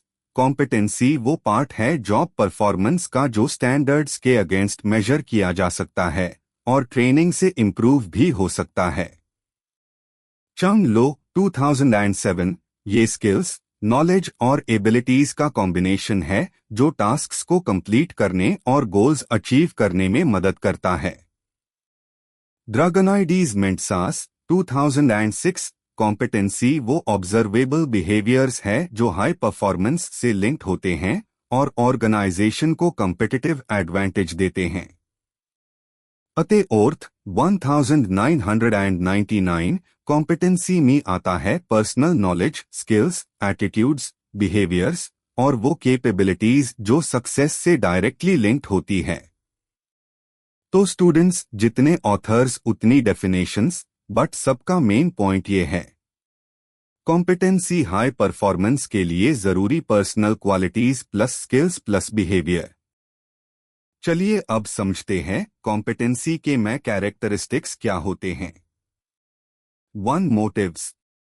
ये वो चीज़ें होती है जो एक पर्सन को अंदर से पुश करती है, जैसे उनके गोल्स, ड्रीम्स या डिजायर्स। मोटिव्स हाई किसी का बिहेवियर गाइड करते हैं, काम करने की डायरेक्शन देते हैं। 2. ट्रेट्स। ट्रेट्स मतलब फिजिकल या बिहेवियरल क्वालिटीज, जैसे कोई हमेशा काम रहता है या किसी का क्विक डिसीजन मेकिंग का स्टाइल होता है। ये कंसिस्टेंट होते हैं और पर्सनालिटी का पार्ट होते हैं। 3. Self concept. ये होता है मैं अपने बारे में क्या सोचता हूं। इसमें 4 इंपॉर्टेंट पार्ट्स होते हैं। परसीव्ड सेल्फ, मैं अपने आप को कैसे देखता हूं। आइडियल सेल्फ, मैं क्या बनना चाहता हूं। सेल्फ एस्टीम, मुझे अपने ऊपर कितना कॉन्फिडेंस है। सोशल आइडेंटिटी, सोसाइटी मुझे कैसे देखती है। ये सब मिलकर बताते हैं कि कोई पर्सन ऑर्गेनाइजेशन में कैसे बिहेव करेगा। 4. नॉलेज। नॉलेज मतलब किसी सब्जेक्ट का थियोरेटिकल या प्रैक्टिकल अंडरस्टैंडिंग। लेकिन याद रखो, हाई मार्क्स का मतलब जरूरी नहीं कि कोई जॉब में भी अच्छा करे। इंपॉर्टेंट ये है कि पर्सन इंफॉर्मेशन को कब और कैसे अप्लाई करता है। 5. स्किल। स्किल मतलब किसी स्पेसिफिक काम को फिजिकल या मेंटल लेवल पे अच्छे से करना। जैसे डेंटिस्ट बिना नर्व डैमेज किए टूथ फिल करता है। Programmer 50,000 lines of code logically arrange करता है। मेंटल स्किल्स भी होती है। एनालिटिकल थिंकिंग, डेटा को समझना, प्लान बनाना। कॉन्सेप्चुअल थिंकिंग, कॉम्प्लेक्स प्रॉब्लम्स में पैटर्न ढूंढना। अब हम बात करेंगे टाइप्स ऑफ कॉम्पिटेंसीज के बारे में। कॉम्पिटेंसीज को 2 कैटेगोरीज में डिवाइड किया गया है। बेस्ड ऑन फंक्शनिंग, मतलब काम करने के तरीके के बेसिस पे। एक कोर कॉम्पिटेंसीज, ये वो मेन स्ट्रेंथ्स है जो किसी पर्सन को दूसरों से बेटर बनती है, जैसे creative thinking, problem solving, clear communication. Tip, इन्हें अपने रिज्यूम में जरूर लिखना चाहिए, जॉब के चांसेस बढ़ेंगे। 2. Cross functional competencies. ये वो स्किल्स है जो हर फील्ड में काम आती है, जैसे computer skills, budgeting, file handling, MS office. इन स्किल्स का यूज मल्टीपल जॉब्स में होता है, सिर्फ एक डिपार्टमेंट में नहीं। 3. Functional competencies. ये वो स्किल्स है जो किसी स्पेसिफिक जॉब या डिपार्टमेंट के लिए चाहिए होती है, जैसे टेक्निकल नॉलेज फॉर इंजीनियरिंग और accounting skills for finance. Companies इन्हीं स्किल्स के बेसिस पे हायरिंग करती है ताकि परफॉर्मेंस स्ट्रांग हो। बेस्ड ऑन रोल्स, मतलब जॉब रोल के टाइप के बेसिस पे। एक ऑर्गेनाइजेशनल कॉम्पिटेंसीज। ये वो स्किल्स है जो कंपनी को ग्रो करने में हेल्प करती है, जैसे team work, leadership, vision alignment with company goals. 2. Job competencies. ये स्पेसिफिक जॉब के लिए जरूरी स्किल्स होते हैं, जैसे सेल्स टारगेट अचीव करना, प्रोडक्ट को कस्टमर को समझना। 3. Technical competencies. ये टूल्स, मशीन्स या सिस्टम्स से रिलेटेड स्किल्स होते हैं, जैसे मशीन सेफली चलना, सॉफ्टवेयर का उसे करना, कोडिंग करना, एटसेट्रा। 4. Personal competencies. ये कॉम्पिटेंसीज बताती है कि एक पर्सन कितना सीख सकता है, अडैप्ट कर सकता है और ग्रो कर सकता है। एग्जाम्पल, ओपन माइंडेड होना, नए आइडियाज सीखना, चेंजेस को एक्सेप्ट करना, मोटिवेटेड रहना। 5. Behavioural competencies. ये डिफाइन करती है कि कोई पर्सन दूसरों के साथ कैसे इंटरैक्ट करता है या काम करता है। एग्जाम्पल, टीम में अच्छे से काम करना, रिस्पॉन्सिबल होना और पॉजिटिव एटीट्यूड रखना। 6 मैनेजमेंट कॉम्पिटेंसीज। ये वो स्किल्स हैं जो एक पर्सन को दूसरों को लीड करने और मैनेज करने में हेल्प करती है। एग्जाम्पल, डिसीजन लेना, टीम को गाइड करना, लोगों को मोटिवेट करना। इनसे लीडरशिप इंप्रूव होती है और टीम रिजल्ट्स भी बेटर आते हैं। Leadership competencies. ये स्पेसिफिक लीडरशिप स्किल्स और बिहेवियर्स है जो एक लीडर को इफेक्टिव बनते हैं। एक अच्छे लीडर के पास कई स्किल्स होने चाहिए, जैसे एक बिजनेस का क्लियर अंडरस्टैंडिंग, 2 अच्छी रेपुटेशन और influence, 3 strong communication skills, 4 honesty और इंटेग्रिटी, 5 की कैप सोचने और प्लानिंग करने की एबिलिटी, कॉन्सेप्चुअल स्किल्स। लीडरशिप सिर्फ लोगों को लीड करना नहीं होता, बिजनेस को समझना भी उतना हाई इम्पोर्टेंट होता है। अब हम बात करेंगे कुछ स्पेशल टाइप्स ऑफ कॉम्पिटेंसीज की जो मॉडर्न वर्क प्लेसेस में बहुत इम्पोर्टेंट होते हैं। एक इमोशनल कॉम्पिटेंसी। ये कॉम्पिटेंसी का मतलब होता है अपने और दूसरों के इमोशंस को समझना और कंट्रोल करना। ये स्किल आज के टाइम में काफी डिमांड में है, specially in teams. Main emotional skills है सेल्फ अवेयरनेस, अपने इमोशंस को समझना, रिलेशनशिप अवेयरनेस, दूसरों के फीलिंग्स को समझना, सेल्फ कंट्रोल, गुस्से या स्ट्रेस को मैनेज करना, एम्पैथी, दूसरे की सिचुएशन में खुद को रखकर सोचना। इमोशनल कॉम्पिटेंसी से एक पर्सन काम भी अच्छा करता है, ग्रोथ भी करता है और हेल्थी टीम एनवायरनमेंट भी बनाता है। जब एक लीडर इन इमोशनल स्किल्स का उसे करता है, टीम को समझने के लिए उससे कहते हैं इमोशनल लीडरशिप। 2 information competency. ये स्किल बताती है कि एक पर्सन कैसे इंफॉर्मेशन को फाइंड, जज, यूज और शेयर करता है। इसमें आती है library skills, research methods, technology use जैसे डाटाबेसेस, इंटरनेट टूल्स या सोशल मीडिया। इंफॉर्मेशन कॉम्पिटेंसी का मतलब सिर्फ नॉलेज लेना नहीं, बल्कि उस नॉलेज का राइट सिस्टम में उसे करना भी होता है, जिसे काम और स्मार्ट तरीके से हो। 3 इंटरकल्चरल कॉम्पिटेंसी। ये कॉम्पिटेंसी होती है डिफरेंट कल्चर्स को समझने और रिस्पेक्ट करने की एबिलिटी। जब आप डाइवर्स लॉग ऑन के साथ वर्क करते हो, ये स्किल बहुत हेल्प करती है। A person with this competency biases से दूर रहता है, कल्चरल डिफरेंसेस को समझता है और टीम वर्क में इंक्लूसिव बनाता है। Intercultural competency. इसका मतलब होता है अलग अलग कंट्रीज के लोगों के साथ रिस्पेक्ट और समझदारी से काम करना। एक पर्सन जिसके पास ये स्किल हो, वो दूसरी कल्चर्स के लोगों के साथ काम कर सकता है, अलग वैल्यूज और ट्रेडिशंस की रिस्पेक्ट करता है, कल्चर्स के बीच अच्छी कम्युनिकेशन बिल्ड करता है। इस स्किल से ग्लोबल या मल्टीकल्चरल एनवायरनमेंट में स्ट्रॉन्ग रिलेशनशिप्स बनाई जा सकती है। Core competencies. ये होती है एक कंपनी की मेन स्ट्रेंथ्स, जैसे स्किल्स, नॉलेज या टेक्नोलॉजी, जो उसको मार्केट में कम्पिटिटिव एडवांटेज देती है। एक मॉडर्न थ्योरी के अकॉर्डिंग अ कंपनी को अपनी कोर कॉम्पिटेंसीज को पहचानना, डेवलप करना और उसे करना चाहिए to stay ahead in competition. Examples: Honda engines और प्रोपल्शन सिस्टम्स में एक्सपर्ट, सोनी चीजन छोटी बनाने, मिनिचराइजेशन में स्ट्रॉन्ग, फेडेक्स लॉजिस्टिक्स और कस्टमर सर्विस में expert. 3 tests to identify core competencies. 1 की कैप, क्या ये नए प्रोडक्ट्स सर्विसेज बनाने में हेल्प करता है? 2 की कैप, क्या ये प्रोडक्ट की वैल्यू को इंक्रीज करता है?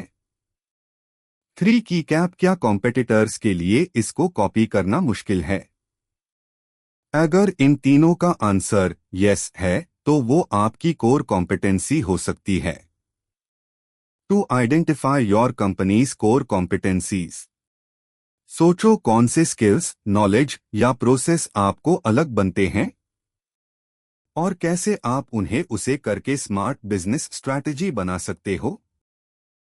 नाउ लेट अस सी सक्सेसफुल कंपनीज कैसे अपनी कोर कॉम्पिटेंसीज को उसे करके डेकेड्स तक सक्सेसफुल रहती है। हाई परफॉर्मिंग कंपनीज क्या करती हैं? नई कोर कॉम्पिटेंसीज डेवलप करती है, अपने स्किल्स को नए मार्केट्स में अप्लाई करती है, कस्टमर्स की नीड्स समझकर उसके हिसाब से कॉम्पिटेंसीज ग्रो करती है। Examples McDonald's, Apple, Walmart. ये सब कंपनीज अपनी यूनिक कोर स्ट्रेंथ्स के वजह से ही इतने साल तक टॉप पे बनी रही है। की फीचर्स ऑफ कोर कॉम्पिटेंसीज। 1 की कैप, यही बिजनेस को कंपटीशन से अलग बनती है। 2 की कैप, नए या पुराने सभी बिजनेसेस को अपनी कोर स्किल्स पे फोकस करना चाहिए। 3 की कैप, इन कॉम्पिटेंसीज में हो सकते हैं log, people, patents, brand value, physical assets, capital, money. 4 की कैप, कोर कॉम्पिटेंसीज एम्प्लॉयज के बिहेवियर को गाइड करती है। 5 की कैप, 1990s के टाइम में ये कॉन्सेप्ट पॉपुलर हुआ लेकिन स्टार्ट 1980s से हुआ था। Common core competencies in business. 1 greatest quality products, product strong, durable और रिलायबल होते हैं। कंपनी हाई क्वालिटी मटेरियल और एक्सपर्ट वर्कर्स में इन्वेस्ट करती है। 2 मोस्ट इनोवेटिव टेक्नोलॉजी, कंपनी नए इन्वेंशंस और R&D में एक्सपर्ट होती है।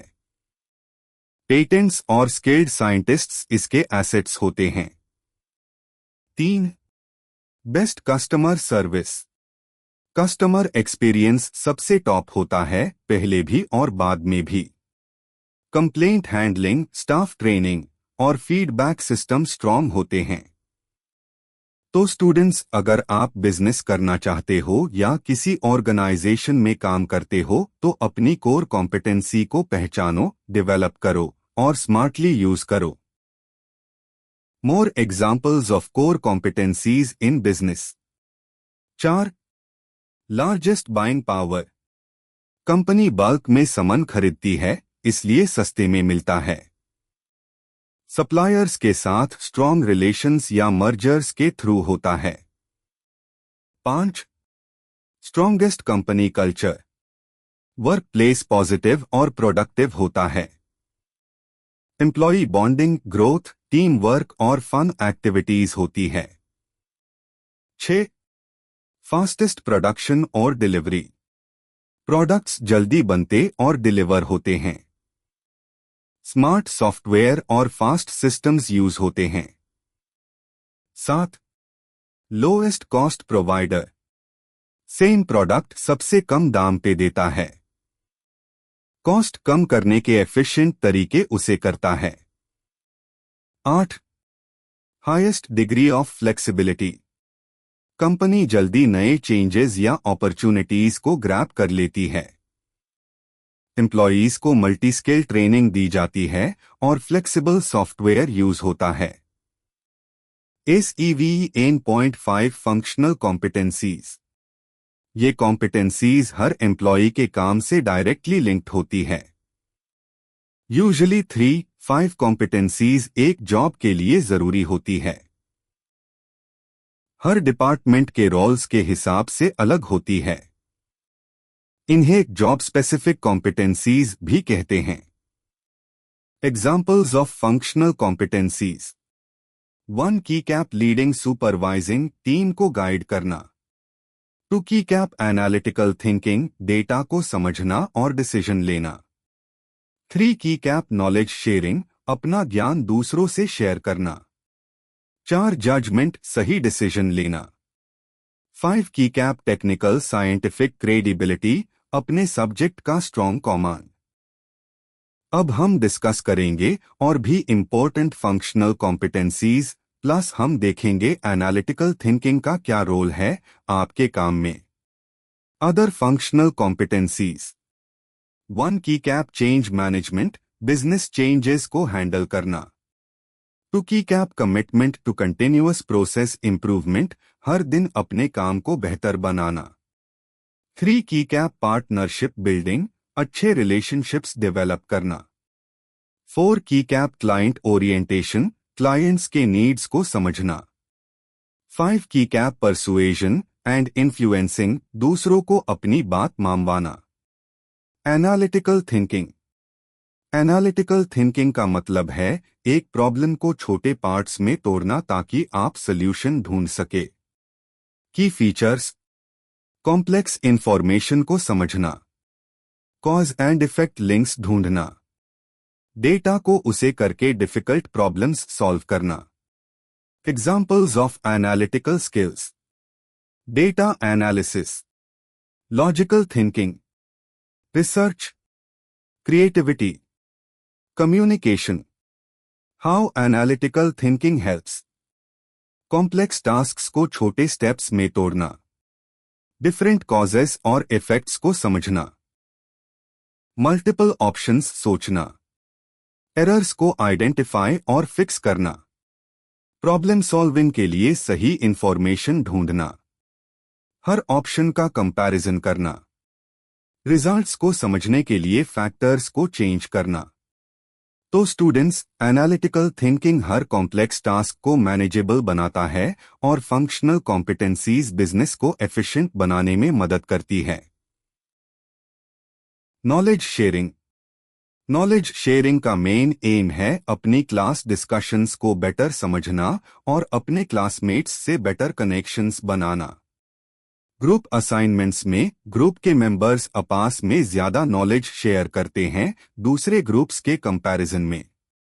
Knowledge relates to information, skills relate to physical ability और attributes relate to personal traits. Decision making. Decision making एक प्रोसेस है जिसमें आप डिसीजन आइडेंटिफाई करते हैं, इंफॉर्मेशन गैदर करते हैं और ऑप्शंस इवैल्यूएट करते हैं। अगर आप step by step decision making process follow करते हैं तो आप बेटर और थॉटफुल चॉइसेस ले सकते हैं। ये प्रोसेस आपको ऑर्गेनाइज करने में मदद करती है और चॉइसेस को क्लियरली डिफाइन करते हैं। Partnership building. पार्टनरशिप बिल्डिंग का मतलब है strong connections banana analogue on या ग्रुप्स के साथ जो आपकी ऑर्गेनाइजेशन को सपोर्ट करते हैं। स्ट्रैटेजिक पार्टनरशिप्स नए बिजनेस अपॉर्चुनिटीज ओपन कर सकते हैं जो पहले अवेलेबल नहीं थी। मेन गोल है ऐसे बिजनेस पार्टनर्स ढूंढना जो आपकी विजन शेयर करते हैं या आपके टारगेट ऑडियंस के सिमिलर है। Competency based education (CBE). Competency based education एक टीचिंग और लर्निंग मेथड है जो फोकस करता है क्या स्टूडेंट्स सीखते हैं, कितना अच्छा वो अपना सीखा हुआ दिखाते हैं, हर सब्जेक्ट के स्किल्स को मास्टर करना। तो स्टूडेंट्स, डिसीजन मेकिंग और नॉलेज शेयरिंग आपको बेटर सॉल्यूशंस और स्ट्रॉन्गर कनेक्शंस बनाने में मदद करते हैं और CBE से आपको हर सब्जेक्ट में मास्टरी अचीव करने का चांस मिलता है। की पॉइंट्स ऑफ CBE। स्टूडेंट्स को अपने लर्निंग के डिसीजंस लेने का पावर मिलता है, वो कैसे सीखते हैं, अप्लाई करते हैं और अपना एजुकेशन दिखाते हैं। असेसमेंट पॉजिटिव और मीनिंगफुल एक्सपीरियंस होता है, टाइमली और यूजफुल फीडबैक मिलता है जो एक्शनेबल होता है। स्टूडेंट्स को उनके पर्सनल लर्निंग नीड्स के हिसाब से हेल्प मिलती है, सपोर्ट कस्टमाइज्ड होता है। Students move forward based on proof of mastery, not just time spent, उनकी प्रोग्रेस उनकी एबिलिटी पे डिपेंड करती है। लर्निंग एक्टिव होती है और हर स्टूडेंट के लिए डिफरेंट पाथ्स और स्पीड्स होते हैं। इक्वालिटी सब स्टूडेंट्स के लिए इंश्योर होती है, स्कूल कल्चर, स्ट्रक्चर और टीचिंग मेथड्स के through. Learning expectations clear, measurable और ट्रांसफरेबल होते हैं, covering knowledge, skills and behaviour. CBE students को रियल वर्ल्ड के लिए प्रिपेयर करता है, इंक्लूडिंग ग्लोबल सिटीजनशिप और फ्यूचर वर्क प्लेसेस। ये critical thinking, problem solving, social और इमोशनल स्किल्स बिल्ड करता है, जिसे स्टूडेंट्स अपने देश के साथ इंटरनेशनल जॉब मार्केट के लिए भी रेडी होते हैं। Characteristics of CBE. Flexible learning speed, students अपने पेस पे सीखते हैं और स्किल्स मास्टर करते हैं, चाहे उनका एनवायरनमेंट कुछ भी हो। Focus on real life skills, CBE real life situations को फोकस करता है जो स्टूडेंट्स के आगे और ग्रेड लेवल के हिसाब से होते हैं। Life long learning, CBE results based method है जो लाइफ लॉन्ग लर्निंग को एनकरेज करता है, चाहे डिग्री कंप्लीट हो चुकी हो। इक्वल अपॉर्चुनिटीज, हर स्टूडेंट को इक्वल अपॉर्चुनिटीज मिलती है, चाहे उनका बैकग्राउंड कुछ भी हो, और इंडिविजुअल सपोर्ट मिलता है उनकी नीड्स के हिसाब से। Skill oriented learning. सीबीई में स्टूडेंट्स सिर्फ सिलेबस कंप्लीट करने पे नहीं, डीप नॉलेज और स्किल्स गेन करने पे फोकस करते हैं। आप जितना टाइम चाहे टॉपिक को मास्टर कर सकते हैं और एक्सपर्ट बन सकते हैं। Main components of CBE. Curriculum design. Curriculum को इस तरह डिजाइन किया जाता है कि वो स्किल बिल्डिंग, प्रैक्टिकल एक्सपीरियंस और फ्यूचर आउटकम्स पे ज्यादा फोकस करे। आपको थ्योरी के साथ साथ रियल वर्ल्ड टास्क्स सीखने को मिलते हैं। Teaching learning process. स्टूडेंट्स अपनी लर्निंग मेथड और पेस के हिसाब से सीखते हैं। टीचर्स आपको गाइड करते हैं through out the learning process, ensuring a smooth experience. Assessment. Evaluation skills के बेसिस पर होता है, कैसे आप उन्हें रियल लाइफ में अप्लाई करते हैं, ना कि बस एग्जाम्स के मार्क्स पर। ये आपकी ओवरऑल डेवलपमेंट को जज करता है, not just memory. Need for competency based education. Traditional methods से आज के स्टूडेंट्स के नीड्स पूरा नहीं हो सकते। थियोरेटिकल नॉलेज के साथ स्टूडेंट्स को चाहिए एक्टिव माइंडसेट, प्रैक्टिकल स्किल्स और प्रॉब्लम सॉल्विंग एबिलिटीज, और गोल गेटिंग एटीट्यूड जो रियल वर्ल्ड में सक्सेस लाएगा। मॉडर्न इंडस्ट्रीज को ऐसे टैलेंटेड स्टूडेंट्स चाहिए जो अपने ऑर्गेनाइजेशंस के लिए एसेट्स बन सके और टॉप रिजल्ट्स डिलीवर कर सके। CBE helps in preparing students for the future. Meeting the standards of different industries or organizations. Job readiness और employment opportunities improve करना. Benefits of competency-based education. Students अपनी पेस पे सीख सकते हैं। Teachers goals और outcomes clearly define कर सकते हैं। Teachers visual teaching road maps बना सकते हैं for better clarity. Different teaching methods का उसे किया जा सकता है, मेकिंग लर्निंग मोर फ्लेक्सिबल। सो सीबीई स्टूडेंट्स को अपने स्किल्स डेवलप करने, फ्यूचर रेडी होने और जॉब मार्केट में कॉम्पिटिटिव बनने का अपॉर्चुनिटी देता है।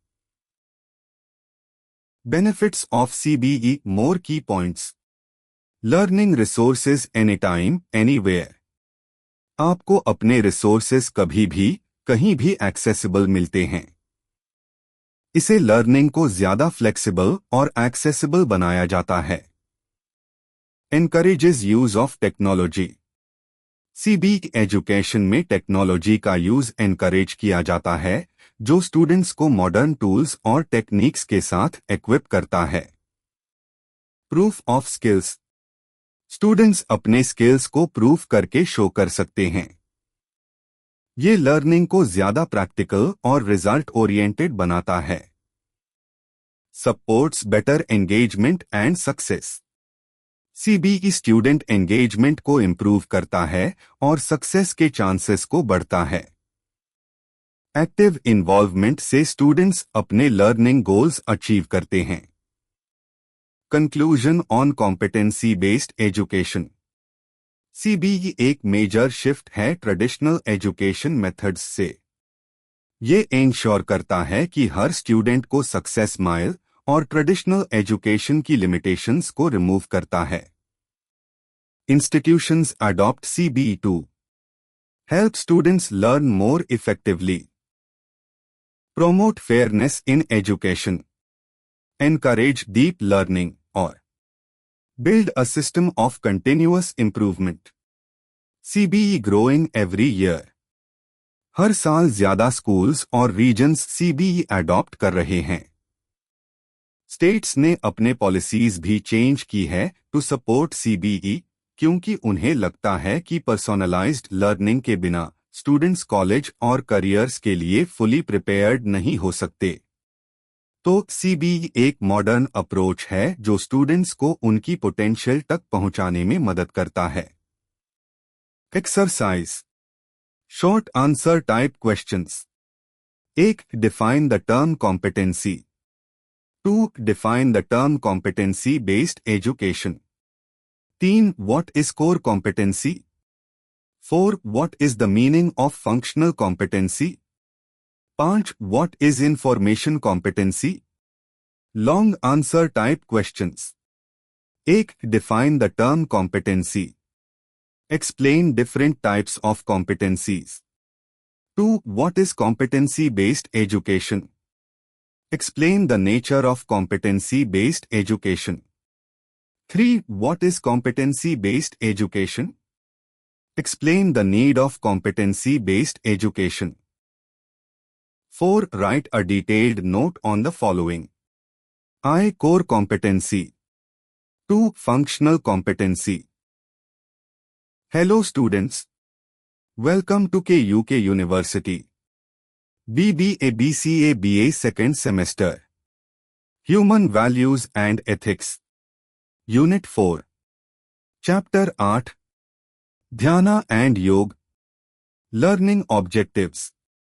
After studying this chapter, you will be able to understand Dhyana meditation, Dhyana mudra, Chakra dhyana, Preksha dhyana, Sakshi bhava, Vipassana meditation, Yoga, Yoga nidra, Pratipaksha bhavna. 8.1 Introduction. Understanding the mind. हमारा mind एक machine की तरह है जो लगातार thoughts बनाता रहता है। ये थॉट्स हमारी पर्सनैलिटी बनते हैं। जैसे जब आप किसी को देखते हैं तो आप कहते हैं, ये बहुत गुस्सा लगता है, या ये बहुत सिंपल लगता है, या ये बहुत काइंड लगता है। वो थॉट्स जो किसी का माइंड होल्ड करता है, उनसे उसकी पर्सनैलिटी और अपीयरेंस शेप होती है। मॉडर्न साइंटिस्ट्स कहते हैं कि हम अपने ब्रेन की सिर्फ 3% कैपेसिटी हाई यूज करते हैं। हमारा माइंड काफी स्कैटर्ड रहता है, जैसे टीवी चैनल का बटन खत्म हो गया हो और चैनल्स रैंडमली चेंज होते हैं। हमारा माइंड भी ऐसे ही एक टॉपिक से दूसरे टॉपिक पे शिफ्ट होता रहता है। लेकिन अगर हम अपने माइंड को कॉन्सेंट्रेट करना सीख लेते हैं तो हम अपनी माइंड की कैपेसिटी को इंक्रीज कर सकते हैं। माइंड को प्योरीफाई करने के लिए हमारे लिए जरूरी है कि हम एक प्योर ऑब्जेक्ट पे ध्यान लगाएं, जो मेडिटेशन का पार्ट है। 8.2 dhyana, meditation, concentration and peace of mind. Dhyana शब्द का रूट वर्ड है धी, जो कि माइंड का मीनिंग देता है। ध्याना का मतलब है डीप कॉन्सेंट्रेशन, पेशेंस और पीस ऑफ माइंड। ये माइंड को कंप्लीट कंट्रोल में लाने का प्रोसेस है। मेडिटेशन का मकसद है अपने माइंड को फोकस करना और उससे क्लियर करना। मेडिटेशन एक ऐसी प्रैक्टिस है जो स्ट्रेस और एंजाइटी को कम करती है और रिलैक्सेशन लाती है। हिंदुइज्म में आइडल्स का उसे होता है ताकि हम अपना ध्यान भगवान पर केंद्रित कर सकें, क्योंकि अनमेन डिविनिटी का रूप देखा जाता है। जब हम गॉड के डिवाइन इमेज पर ध्यान लगाते हैं तो मन शांत होता है और वर्ल्डली डिजायर्स दूर हो जाते हैं। ये कंसंट्रेशन भी इम्प्रूव करता है, जो स्कूल, ऑफिस और डेली लाइफ में काफी हेल्पफुल होता है। मेडिटेशन से एंजाइटी, पुराना पेन, डिप्रेशन, हार्ट डिजीज और हाई ब्लड प्रेशर भी कम हो सकता है। योगा सूत्रास के मुताबिक जब सेंसेस बाहरी दुनिया से हट जाते हैं, इस स्टेज को प्रत्याहारा कहते हैं, तभी मेडिटेशन की शुरुआत होती है। भगवद गीता के अनुसार मेडिटेशन स्पिरिचुअल ग्रोथ का एक जरिया है। इसमें सत्या, अहिंसा और वैराग्य जैसे वैल्यूज जरूरी होते हैं। पतंजलि कहता है कि मेडिटेशन एक ऐसा प्रोसेस है जिसमें मन एक हाई चीज पर टिक जाता है और वहीं से नॉलेज का फ्लो शुरू होता है। ध्याना मुद्रा एक पावरफुल हैंड जेस्चर है जो मेडिटेशन में उसे होता है। ये कॉन्सेंट्रेशन पढ़ाई, इंटरव्यूज और एग्जाम्स में हेल्प करता है। थंब फायर एलिमेंट को रिप्रेजेंट करता है, जो बॉडी के एनर्जीज को एक्टिवेट करता है। ध्याना मुद्रा से डिप्रेशन कम होता है, क्लैरिटी मिलती है और नींद भी बेटर होती है। चक्र ध्याना एक डीप मेडिटेशन होती है जो चक्रास के सीड मंत्रास और सिंबल्स पर फोकस करती है। ह्यूमन बॉडी में 7 चक्रास होते हैं, मूलधारा से लेकर सहस्रारा तक। हर चक्र का अपना साउंड, कलर और एनर्जी होती है। चक्र ध्याना से हेल्थ प्रॉब्लम्स, फियर और नेगेटिविटी दूर होती है और बॉडी और माइंड पॉजिटिव एनर्जी से भर जाते हैं। प्रेक्षा ध्याना का मतलब है एक्सपीरियंस करना। ये एक ऐसी टेक्निक है जिसमें हम अपनी अवेयरनेस से कॉन्शियसनेस के सटल लेवल्स को फील करते हैं। ये मन और इमोशंस को डीपली कनेक्ट करता है। प्रेक्षा ध्याना एक ऐसी मेडिटेशन टेक्निक है जिसमें हम अपने इमोशंस, लाइक्स डिसलाइक्स और अटैचमेंट के क्लाउड्स के पार देखते हैं, बिना उन्हें एक्सपीरियंस किए। इस प्रैक्टिस में हम अपने इमोशंस को न्यूट्रल नजरिए से ऑब्जर्व करते हैं और धीरे धीरे समझने लगते हैं कि इमोशनल एग्जिस्टेंस और ट्रू एग्जिस्टेंस में क्या फर्क है।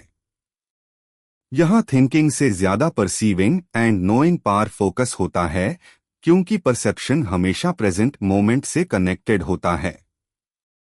प्रेक्षा ध्याना का मेन गोल है अपने आप को देखना, अपनी सोल को फील करना, सेल्फ अवेयरनेस के जरिए। पहले हम सटल माइंड को देखते हैं अपने कॉन्शियस माइंड के थ्रू, और एफआईआर धीरे धीरे अपने इमोशंस और थॉट्स के फ्लो को समझने लगते हैं। ये एक डीप जर्नी है जिसमें हम बॉडी, ब्रेथ और माइंड के प्रोसेस को डीपली फील करते हैं। जब तक हम इन डिस्टर्बेंसेस को नोटिस नहीं करते, तब तक उन्हें काम भी नहीं कर सकते। जब हम काम कर लेते हैं, तभी इनर जॉय और कॉन्शियसनेस का एक्सपीरियंस होता है। प्रेक्षा ध्याना में कई प्रैक्टिसेस शामिल होते हैं।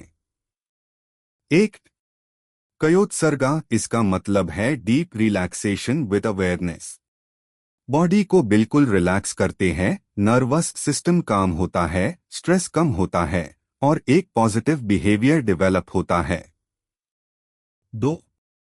अंतरयात्रा, इस प्रैक्टिस में माइंड को स्पाइन पर कॉन्सेंट्रेट करते हैं। ध्यान लोअर स्पाइन से स्टार्ट होता है और ऊपर ब्रेन तक जाता है, एफआईआर वापस नीचे। ये एनर्जी फ्लो को बैलेंस करता है और नेगेटिव इमोशंस को दूर करता है। 3. श्वास प्रेक्षा, ये एक पावरफुल टेक्निक है जिसमें हम अपनी सांस को पूरा अवेयरनेस के साथ ऑब्जर्व करते हैं। ब्रेथ एक ऐसी एक्टिविटी है जो कॉन्शियस और अनकॉन्शियस दोनों लेवल पर काम करती है। जब हम आईएससी रेगुलर प्रैक्टिस करते हैं तो सोचना कम हो जाता है और प्योर परसेप्शन उभार के आता है। प्रेक्षा ध्याना से हम स्ट्रेस, फियर और नेगेटिविटी को कंट्रोल करना सीखते हैं। ये एक ऐसी जर्नी है जो पर्सनालिटी को ट्रांसफॉर्म करती है और लाइफ को फ्रूटफुल और हैप्पी बना देती है। जब हम प्रेक्षा ध्याना को रेगुलर प्रैक्टिस करते हैं तो धीरे धीरे हम देखते हैं कि हमारा इमेजिनेशन या कॉन्सेप्चुअल थिंकिंग कम हो जाता है और प्योर परसेप्शन डेवलप होता है। 4 शरीरा प्रेक्षा। इस प्रैक्टिस में हम अपने शरीर के हर पार्ट पर ध्यान लगाते हैं। पहले आउटर लेयर्स की सेंसेशंस को ऑब्जर्व करते हैं, फिर धीरे धीरे इंटरनल ऑर्गन्स तक जाते हैं। ये हेल्थ के लिए बहुत बेनिफिशियल है और बॉडी अवेयरनेस बढ़ाता है। 5 चैतन्य कुंद्रा प्रेक्षा। ये ध्यान हमारे साइकिक सेंटर्स पार होता है जो बॉडी में एनर्जी रिसीव और डिस्ट्रीब्यूट करते हैं। जब हम इन सेंटर्स पर ध्यान देते हैं तो डिजायर्ड बिहेवियर और थॉट पैटर्न्स स्ट्रेंथन होते हैं। 6 लेशा ध्याना। लेशा का मतलब होता है ह्यूमन इमोशंस, एक या बुरे। इस प्रैक्टिस में हम मेंटल सेंटर्स के साथ कलर्स विजुअलाइज करते हैं। ब्राइट और सूदिंग कलर्स से माइंड पॉजिटिवली इन्फ्लुएंस होता है। मेडिटेशन डिपेंड होन पर कलर्स और इमोशंस दोनों ज्यादा क्लियर हो जाते हैं। 7 अनुप्रेक्षा। इसका मतलब होता है कॉन्टेम्पलेटिव मेडिटेशन, यानी मेडिटेशन के बाद रिफ्लेक्ट करना। हम सोच विचार करते हैं कि क्या सच है, क्या एटर्नल है, और अपने बिहेवियर को ट्रांसफॉर्म करने के लिए सेल्फ सजेशंस देते हैं। ये टेक्निक हमारे अंदर पॉजिटिव क्वालिटीज को स्ट्रॉन्ग बनाने में हेल्प करती है। 8 साक्षी भव। साक्षी का मतलब होता है विटनेस और भव का मतलब स्टेट ऑफ बीइंग। इसका मतलब है कि हम अपने थॉट्स, इमोशंस और एक्शंस को सिर्फ ऑब्जर्व करते हैं बिना उनके कंट्रोल में आए। हम समझने लगते हैं कि हम ना तो बॉडी है ना माइंड, हम ऑब्जर्वर है। साक्षी भव हमें इंडिविजुअल लिमिटेशंस से बाहर निकालकर एक हायर स्टेट ऑफ अवेयरनेस तक ले जाता है। और ये सिर्फ मेडिटेशन में नहीं बल्कि रोज की लाइफ में भी मेंटेन करना चाहिए। जब हम साक्षी बन जाते हैं हम सच में जीना शुरू करते हैं, शांत, अवेयर और कनेक्टेड। योगिक मेडिटेशन का कोर है साक्षी भव यानी विटनेसिंग एटीट्यूड। जब हम साक्षी भव अडॉप्ट करते हैं तो हमारा अवेयरनेस इनर सेल्फ और ऑब्जर्वर के साथ अलाइन हो जाता है। हम अपने बॉडी, सेंसेस और माइंड की एक्टिविटीज को एक साइलेंट ऑब्जर्वर के रूप में देखते हैं, बिना जज किए, बिना रिएक्ट किए। ये अवेयरनेस हमें डिटैचमेंट और क्लैरिटी देता है और नेगेटिव कार्मिक पैटर्न्स को डिसोल्व करने में मदद करता है। जब अवेयरनेस हाई होती है तो हम जो कुछ ऑब्जर्व करते हैं उससे फ्री हो जाते हैं। इस प्रोसेस में हम अपने इमोशंस को रिप्रेस किए बिना ट्रांसफॉर्म कर सकते हैं। यही है साक्षी भव की पावर। अब बात करते हैं विपासना ध्याना की, जिसे इनसाइट मेडिटेशन भी कहा जाता है। विपासना का मतलब होता है चीज़ें जैसी है वैसे देखना, बिना बायस के, बिना जजमेंट के। ये टेक्निक बुद्धा के टीचिंग्स से निकली है और इसका फोकस होता है सेल्फ रियलाइजेशन, यानी अपने आप को समझना। विपासना में हम अपने थॉट्स और इमोशंस को ऑब्जर्व करते हैं बिना उनसे अटैच हुए। ये एक जर्नी ऑफ सेल्फ एक्सप्लोरेशन है जिसमें हम एंशिएंट ट्रूथ्स को अपने एक्सपीरियंस से समझते हैं। विपासना का गोल है माइंड को प्यूरिफाई करना और कंपैशन, एक्वानिमिटी और एम्पैथी जैसे वैल्यूज को डेवलप करना। इस टेक्निक का मेन प्रिंसिपल ये है कि हमारी सफरिंग का रूट कॉज होता है इग्नोरेंस ऑफ रियलिटी। जब हम रियलिटी को क्लियरली देखते हैं तभी हम ट्रू पीस और हीलिंग तक पहुंच सकते हैं। विपासना के कुछ मेजर बेनिफिट्स। क्लियर और काम माइंड डेवलप होता है। स्ट्रेस और एंजाइटी सिग्निफिकेंटली रिड्यूस होते हैं। प्रेजेंट मोमेंट के प्रति पॉजिटिव आउटलुक आता है। बुद्धा ने इसी प्रैक्टिस से एनलाइटनमेंट पाई थी और फिर अपने डिसाइपल्स को भी सिखाई, जिसे ये टेक्निक किंग्स से लेकर कॉमन लॉगॉन तक स्प्रेड हो गई। मेडिटेशन के थ्रू हम खुद को समझने लगते हैं और एक बेटर, बैलेंस्ड और पीसफुल लाइफ जीने लगते हैं। विपासना मेडिटेशन का एक इम्पोर्टेंट गोल है प्रेजेंट मोमेंट के प्रति अवेयरनेस डेवलप करना। जब हम प्रेजेंट में रहना सीख जाते हैं तो हम अपने थॉट्स और इमोशंस के रिएक्ट होने के पैटर्न से बाहर निकल जाते हैं। ना पास्ट में अटकते हैं, ना फ्यूचर की चिंता करते हैं। स्टडीज कहता है कि विपासना रिट्रीट्स में पार्टिसिपेट करने वे लॉग ऑन की फिजिकल हेल्थ भी इंप्रूव होती है। हालांकि रीजन पूरी तरह क्लियर नहीं है, लेकिन स्ट्रेस रिडक्शन इसका एक मेजर फैक्टर है। विपासना एंगर, हेट्रेड और ग्रीड जैसे नेगेटिव इमोशंस को कम करता है।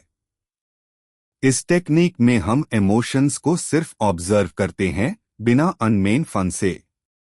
इसे हम माइंडफुल और बैलेंस्ड बन जाते हैं। जब माइंड शांत होता है तो जजमेंट और डिसीजन मेकिंग भी इंप्रूव होता है।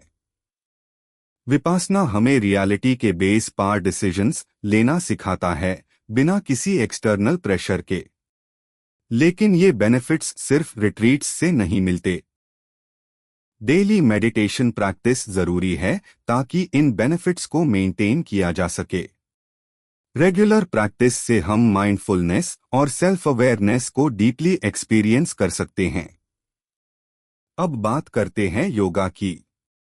योगा शब्द आया है संस्कृत के युज धातु से, जिसका मतलब होता है जोड़ना या यूनाइट करना। योगा एक स्पिरिचुअल प्रैक्टिस है जिसमें माइंड और बॉडी के बीच हार्मनी क्रिएट होती है। योगिक टेक्स्ट्स के अनुसार योगा का गोल है इंडिविजुअल कॉन्शियसनेस को यूनिवर्सल कॉन्शियसनेस से जोड़ना।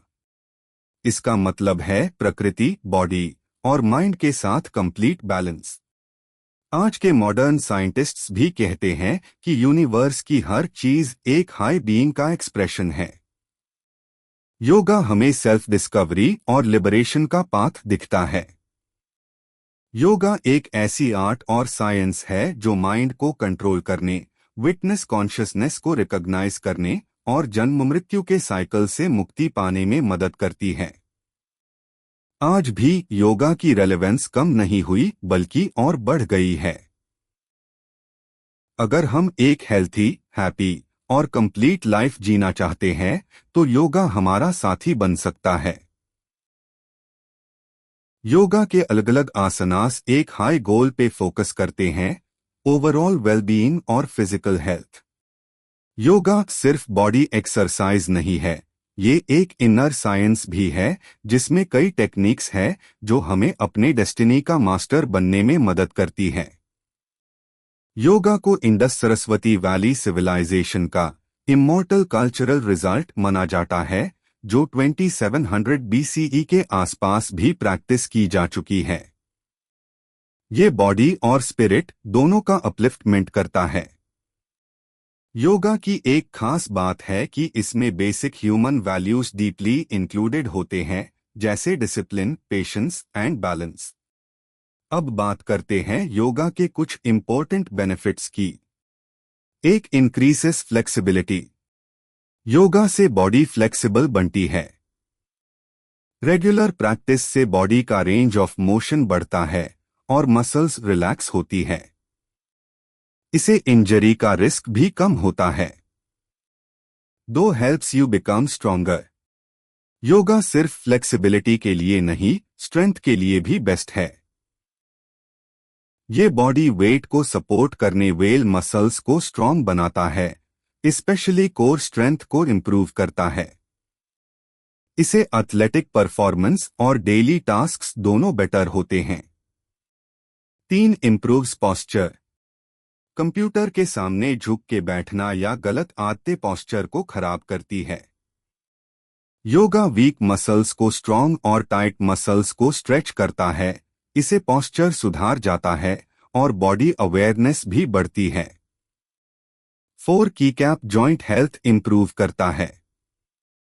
योगा जॉइंट्स के आसपास के मसल्स को स्ट्रॉन्ग बनाता है। फुल रेंज ऑफ मोशन से सिनोवियल फ्लूइड का फ्लो बढ़ता है, जो जॉइंट्स को ल्यूब्रिकेट करता है और कार्टिलेज की हीलिंग में हेल्प करता है। 5 powerful mindfulness practice. Yoga mind, body और ब्रेथ को एक साथ जोड़ता है। इसे हम प्रेजेंट मोमेंट में जीना सीखते हैं। माइंडफुलनेस से स्ट्रेस, एंजाइटी कम होती है, इम्यून सिस्टम स्ट्रांग होता है और सोशल रिलेशनशिप्स भी इंप्रूव होते हैं। योगा सिर्फ फ्लेक्सिबिलिटी या स्ट्रेचिंग का नाम नहीं है, ये एक कंप्लीट लाइफस्टाइल चेंज का टूल बन चुका है। आइए देखते हैं योगा के कुछ और पावरफुल बेनिफिट्स। 6. Reduces stress. लोग योगा शुरू तो फ्लेक्सिबिलिटी के लिए करते हैं, लेकिन जल्दी रियलाइज करते हैं कि ये उनके इमोशनल और फिजिकल हेल्थ दोनों को बूस्ट करता है। योगा में माइंडफुलनेस, फोकस और डीप ब्रीदिंग स्ट्रेस को रिड्यूस करती है, जो आज के फास्ट पेस्ड लाइफ के लिए एक परफेक्ट सॉल्यूशन है। 7. Lowers blood pressure. High BP एक सीरियस हेल्थ रिस्क है, जिसे हार्ट अटैक और स्ट्रोक का खतरा बढ़ता है। योगा, स्पेशली उसमें होने वाले डीप ब्रीदिंग और रिलैक्सेशन टेक्निक्स, स्ट्रेस कम करके ब्लड प्रेशर को नेचुरली कंट्रोल करता है। हाइपरटेंशन वेल लॉग ऑन के लिए ये बहुत बेनिफिशियल है। 8. की cap helps you make healthier life choices. एक स्टूडेंट ने योगा टीचर से पूछा, अगर मैं स्मोक करता हूं तो क्या योगा कर सकता हूं? टीचर ने जवाब दिया, हाँ, लेकिन योगा तुम्हारे स्मोकिंग से इंटरफियर करेगा। योगा से हम अपने बॉडी की नीड्स को डीपली फील करते हैं। ये अवेयरनेस ह्यूम हेल्थी चॉइसेस लेने में मदद करती है, जैसे अच्छी डाइट, फिजिकल एक्टिविटी और हार्मफुल सब्सटेंसेस से दूरी। 9. Improves breathing. योगिक ब्रीदिंग या प्राणायाम से एनर्जी बैलेंस होती है और स्ट्रेस, एंजाइटी, डिप्रेशन कम होता है। रेगुलर योगा प्रैक्टिस से लंग्स स्ट्रांग होते हैं और ये अस्थमा जैसे प्रॉब्लम्स में भी मदद करता है। Encourages natural healing. हमारे बॉडी में एक नेचुरल हीलिंग सिस्टम होती है, योगा उससे एक्टिवेट करता है। माइंडफुलनेस इम्यून सिस्टम को स्ट्रांग बनाता है, इलनेस से फाइट करता है और स्लीप, रिकवरी और मेंटल हेल्थ को इंप्रूव करता है। 8.9. योगा निद्रा। योगा निद्रा का मतलब है साइकिक या योगिक स्लीप। ये एक ऐसी स्टेट होती है जो जागते और सोते दोनों के बीच में होती है। गाइडेड मेडिटेशन के थ्रू हम एक ऐसे स्पिरिचुअल स्लीप में जाते हैं जहां हम सो रहे होते हैं, लेकिन कॉन्शियस होते हैं। योगा निद्रा एक ऐसी स्टेट है जो नींद और जागृत के बीच होती है। इसे हम योगिक स्लीप भी कहते हैं। ये कोई नई टेक्निक नहीं है, इसका जिक्र उपनिषद्स में भी मिलता है। महाभारत में भी लॉर्ड कृष्ण को योगा निद्रा से जोड़ा गया है। योगा निद्रा एक एक्टिव मेडिटेशन का फॉर्म है, जिसमें प्रैक्टिशनर इंस्ट्रक्शंस फॉलो करता है बिना किसी डिस्ट्रैक्शन के। बाहर से देखने में लगता है जैसे आदमी सो रहा हो, लेकिन अंदर से उसका कॉन्शियस माइंड फुली अलर्ट होता है। इसे राज योगा का एक हिस्सा माना गया है। राज योगा के 8 स्टेप्स होते हैं, जिसमें यम, नियमा, आसना, प्राणायाम, प्रत्याहारा, धारणा, ध्यान और समाधि शामिल है। योगा निद्रा ध्यान और रिलैक्सेशन का पावरफुल कॉम्बिनेशन है। इस प्रैक्टिस का फोकस होता है ऑटोनॉमिक नर्वस सिस्टम पर, जो बॉडी के ऑटोमेटिक फंक्शंस जैसे हार्ट रेट, ब्रीदिंग, डाइजेशन को कंट्रोल करता है। इसमें शवासना पोज के साथ गाइडेड मेडिटेशन का उसे होता है, जिसमें हम अपने शरीर और मन दोनों को डीपली रिलैक्स करते हैं। कैसे करें योगा निद्रा? 1. की कैप पीठ के बाल शवासना में लेट जाइए। 2. आंखें बंद कर लीजिए।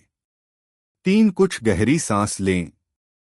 4. की कैप अब ध्यान ले जाइए शरीर के अलग अलग पार्ट्स पर और हर पार्ट को रिलैक्स करते जाइए। Right foot, left foot, right knee, left नी, राइट थाई, लेफ्ट थाई, पूरा राइट लेग, पूरा लेफ्ट लेग। इस तरह आप बॉडी के ऊपर से नीचे और नीचे से ऊपर ध्यान ले जाकर कंप्लीट रिलैक्सेशन फील करेंगे। बिना सोए हुए भी एक डीप कामनेस का अनुभव होता है। आइए अब शरीर के बाकी पार्ट्स को रिलैक्स करते हैं। एब्डोमेन, पेट का नीचे वाला हिस्सा, स्टमक, अपर पेट, chest, shoulders, right arm, left arm, throat, गला, फेस, हेड का टॉप, सर के ऊपर का हिस्सा। 5 की कैप। अब अपना ध्यान पूरे शरीर पर लाइए, जैसे आप अपने शरीर के हर सेल को महसूस कर रहे हैं। 6 की कैप। इस पोजीशन में कुछ मिनट शांत पड़े रहिए। 7 की कैप। धीरे से अपनी राइट साइड पार पलट जाइए और फिर स्लोली बैठ जाइए बिना जल्दी किए। योगा निद्रा के लाभ, बेनिफिट्स।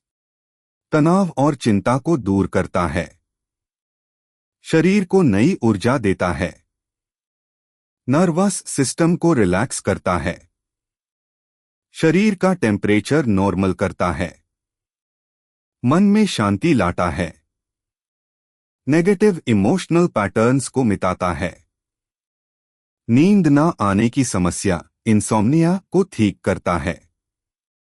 प्रतिपाक्षा भावना। अब बात करते हैं एक और पावरफुल योगिक टेक्निक की, प्रतिपाक्षा भावना। पतंजलि के योगा सूत्रास में इसका उल्लेख है। इसका अर्थ होता है अपोजिट थिंकिंग, यानी जब भी नेगेटिव विचार आइए उनके अपोजिट यानी पॉजिटिव थॉट्स को जगना। प्रतिपाक्षा का मतलब है विपरीत और भावना का अर्थ है सोच या भावना। ये एक मेंटल एक्सरसाइज है जिसमें हम अपने दिमाग को ट्रेन करते हैं कि गुस्से के बदले दया, नफरत के बदले प्रेम, अशांति के बदले शांति लाए। जब हम किसी इमोशनल टर्मोइल से गुजर रहे होते हैं तो ये टेक्निक हमें हेल्प करती है अपने विचारों पर कंट्रोल पाने में और सेल्फ हीलिंग का रास्ता खोलती है। पतंजलि कहते हैं, replace violent thoughts with peaceful ones, replace anger with compassion, replace fear with courage. इस टेक्निक को अपनी डेली लाइफ में लाना बहुत आसान है और ये एक इम्पोर्टेंट टूल है एक सकारात्मक और बैलेंस्ड जीवन जीने के लिए। लेकिन ये याद रखिए, चाहे प्रतिपाक्षा भावना हमें नेगेटिविटी से निकलने का रास्ता दिखता हो, गुस्से या दुख के गहरे जज्बात इतनी आसानी से बदलते नहीं हैं। कभी कभी हम अपने टॉक्सिक इमोशंस जैसे एंगर, जेलसी या फियर के आदी बन जाते हैं। ये न्यूरोलॉजिकल पैटर्न्स बन जाते हैं, दिमाग में डीपली सेट हो जाते हैं। इसीलिए इनको बदलने के लिए सिर्फ सोच नहीं, रेगुलर प्रैक्टिस और सेल्फ अवेयरनेस भी जरूरी होती है। और ये ही योग का असली काम है, अंदर से बदलाव लाना धीरे धीरे। कंक्लूजन। आइए अब समझते हैं योगा का असली मकसद क्या है। योगा सिर्फ एक एक्सरसाइज नहीं, ये एक जीने का तरीका है जो हमारे बॉडी, माइंड, इमोशंस और एनर्जी पे काम करता है। इसका विकास 4 मुख्य पार्ट्स में हुआ है। कर्मा योगा, जिसमें हम अपने शरीर से सेवा करते हैं। भक्ति योगा, जिसमें हम अपने भावों से ईश्वर से जुड़ते हैं। जनाना योगा, जिसमें हम बुद्धि और ज्ञान का उपयोग करते हैं। क्रिया योगा, जिसमें हम अपनी ऊर्जा, एनर्जी का उपयोग करते हैं। हर व्यक्ति इन चारों का अलग अलग कॉम्बिनेशन होता है और इसीलिए एक गुरु का मार्गदर्शन बहुत जरूरी है जो बताए कि किस पाथ पार काम करना चाहिए। पहले के समय में योगा की शिक्षा घर के बड़ों या आश्रम्स के ऋषियों से मिलती थी, जैसे वेस्ट में कॉन्वेंट एजुकेशन होती थी। योगा का गोल है एक अच्छा, बैलेंस्ड, सच्चा, स्वच्छ और संवेदनशील व्यक्ति तैयार करना, जो स्वयं के लिए, परिवार के लिए, समाज, देश, प्रकृति और पूरे मानव समुदाय के लिए उपयोगी हो। योगा एजुकेशन एक बीइंग ओरिएंटेड प्रक्रिया है जिसमें व्यक्ति के अस्तित्व पर काम होता है और इसी बीइंग को पूर्णता से समझने और जीने की कला का नाम है योगा। अगर आपको ये कंटेंट पसंद आया हो तो हमारे चैनल को सब्सक्राइब जरूर करें। आपका एक क्लिक हमें और बेहतर कंटेंट बनाने में मदद करेगा और अपने दोस्तों के साथ शेयर करके उन्हें भी इस सफर में शामिल करें। Please please please please subscribe our channel.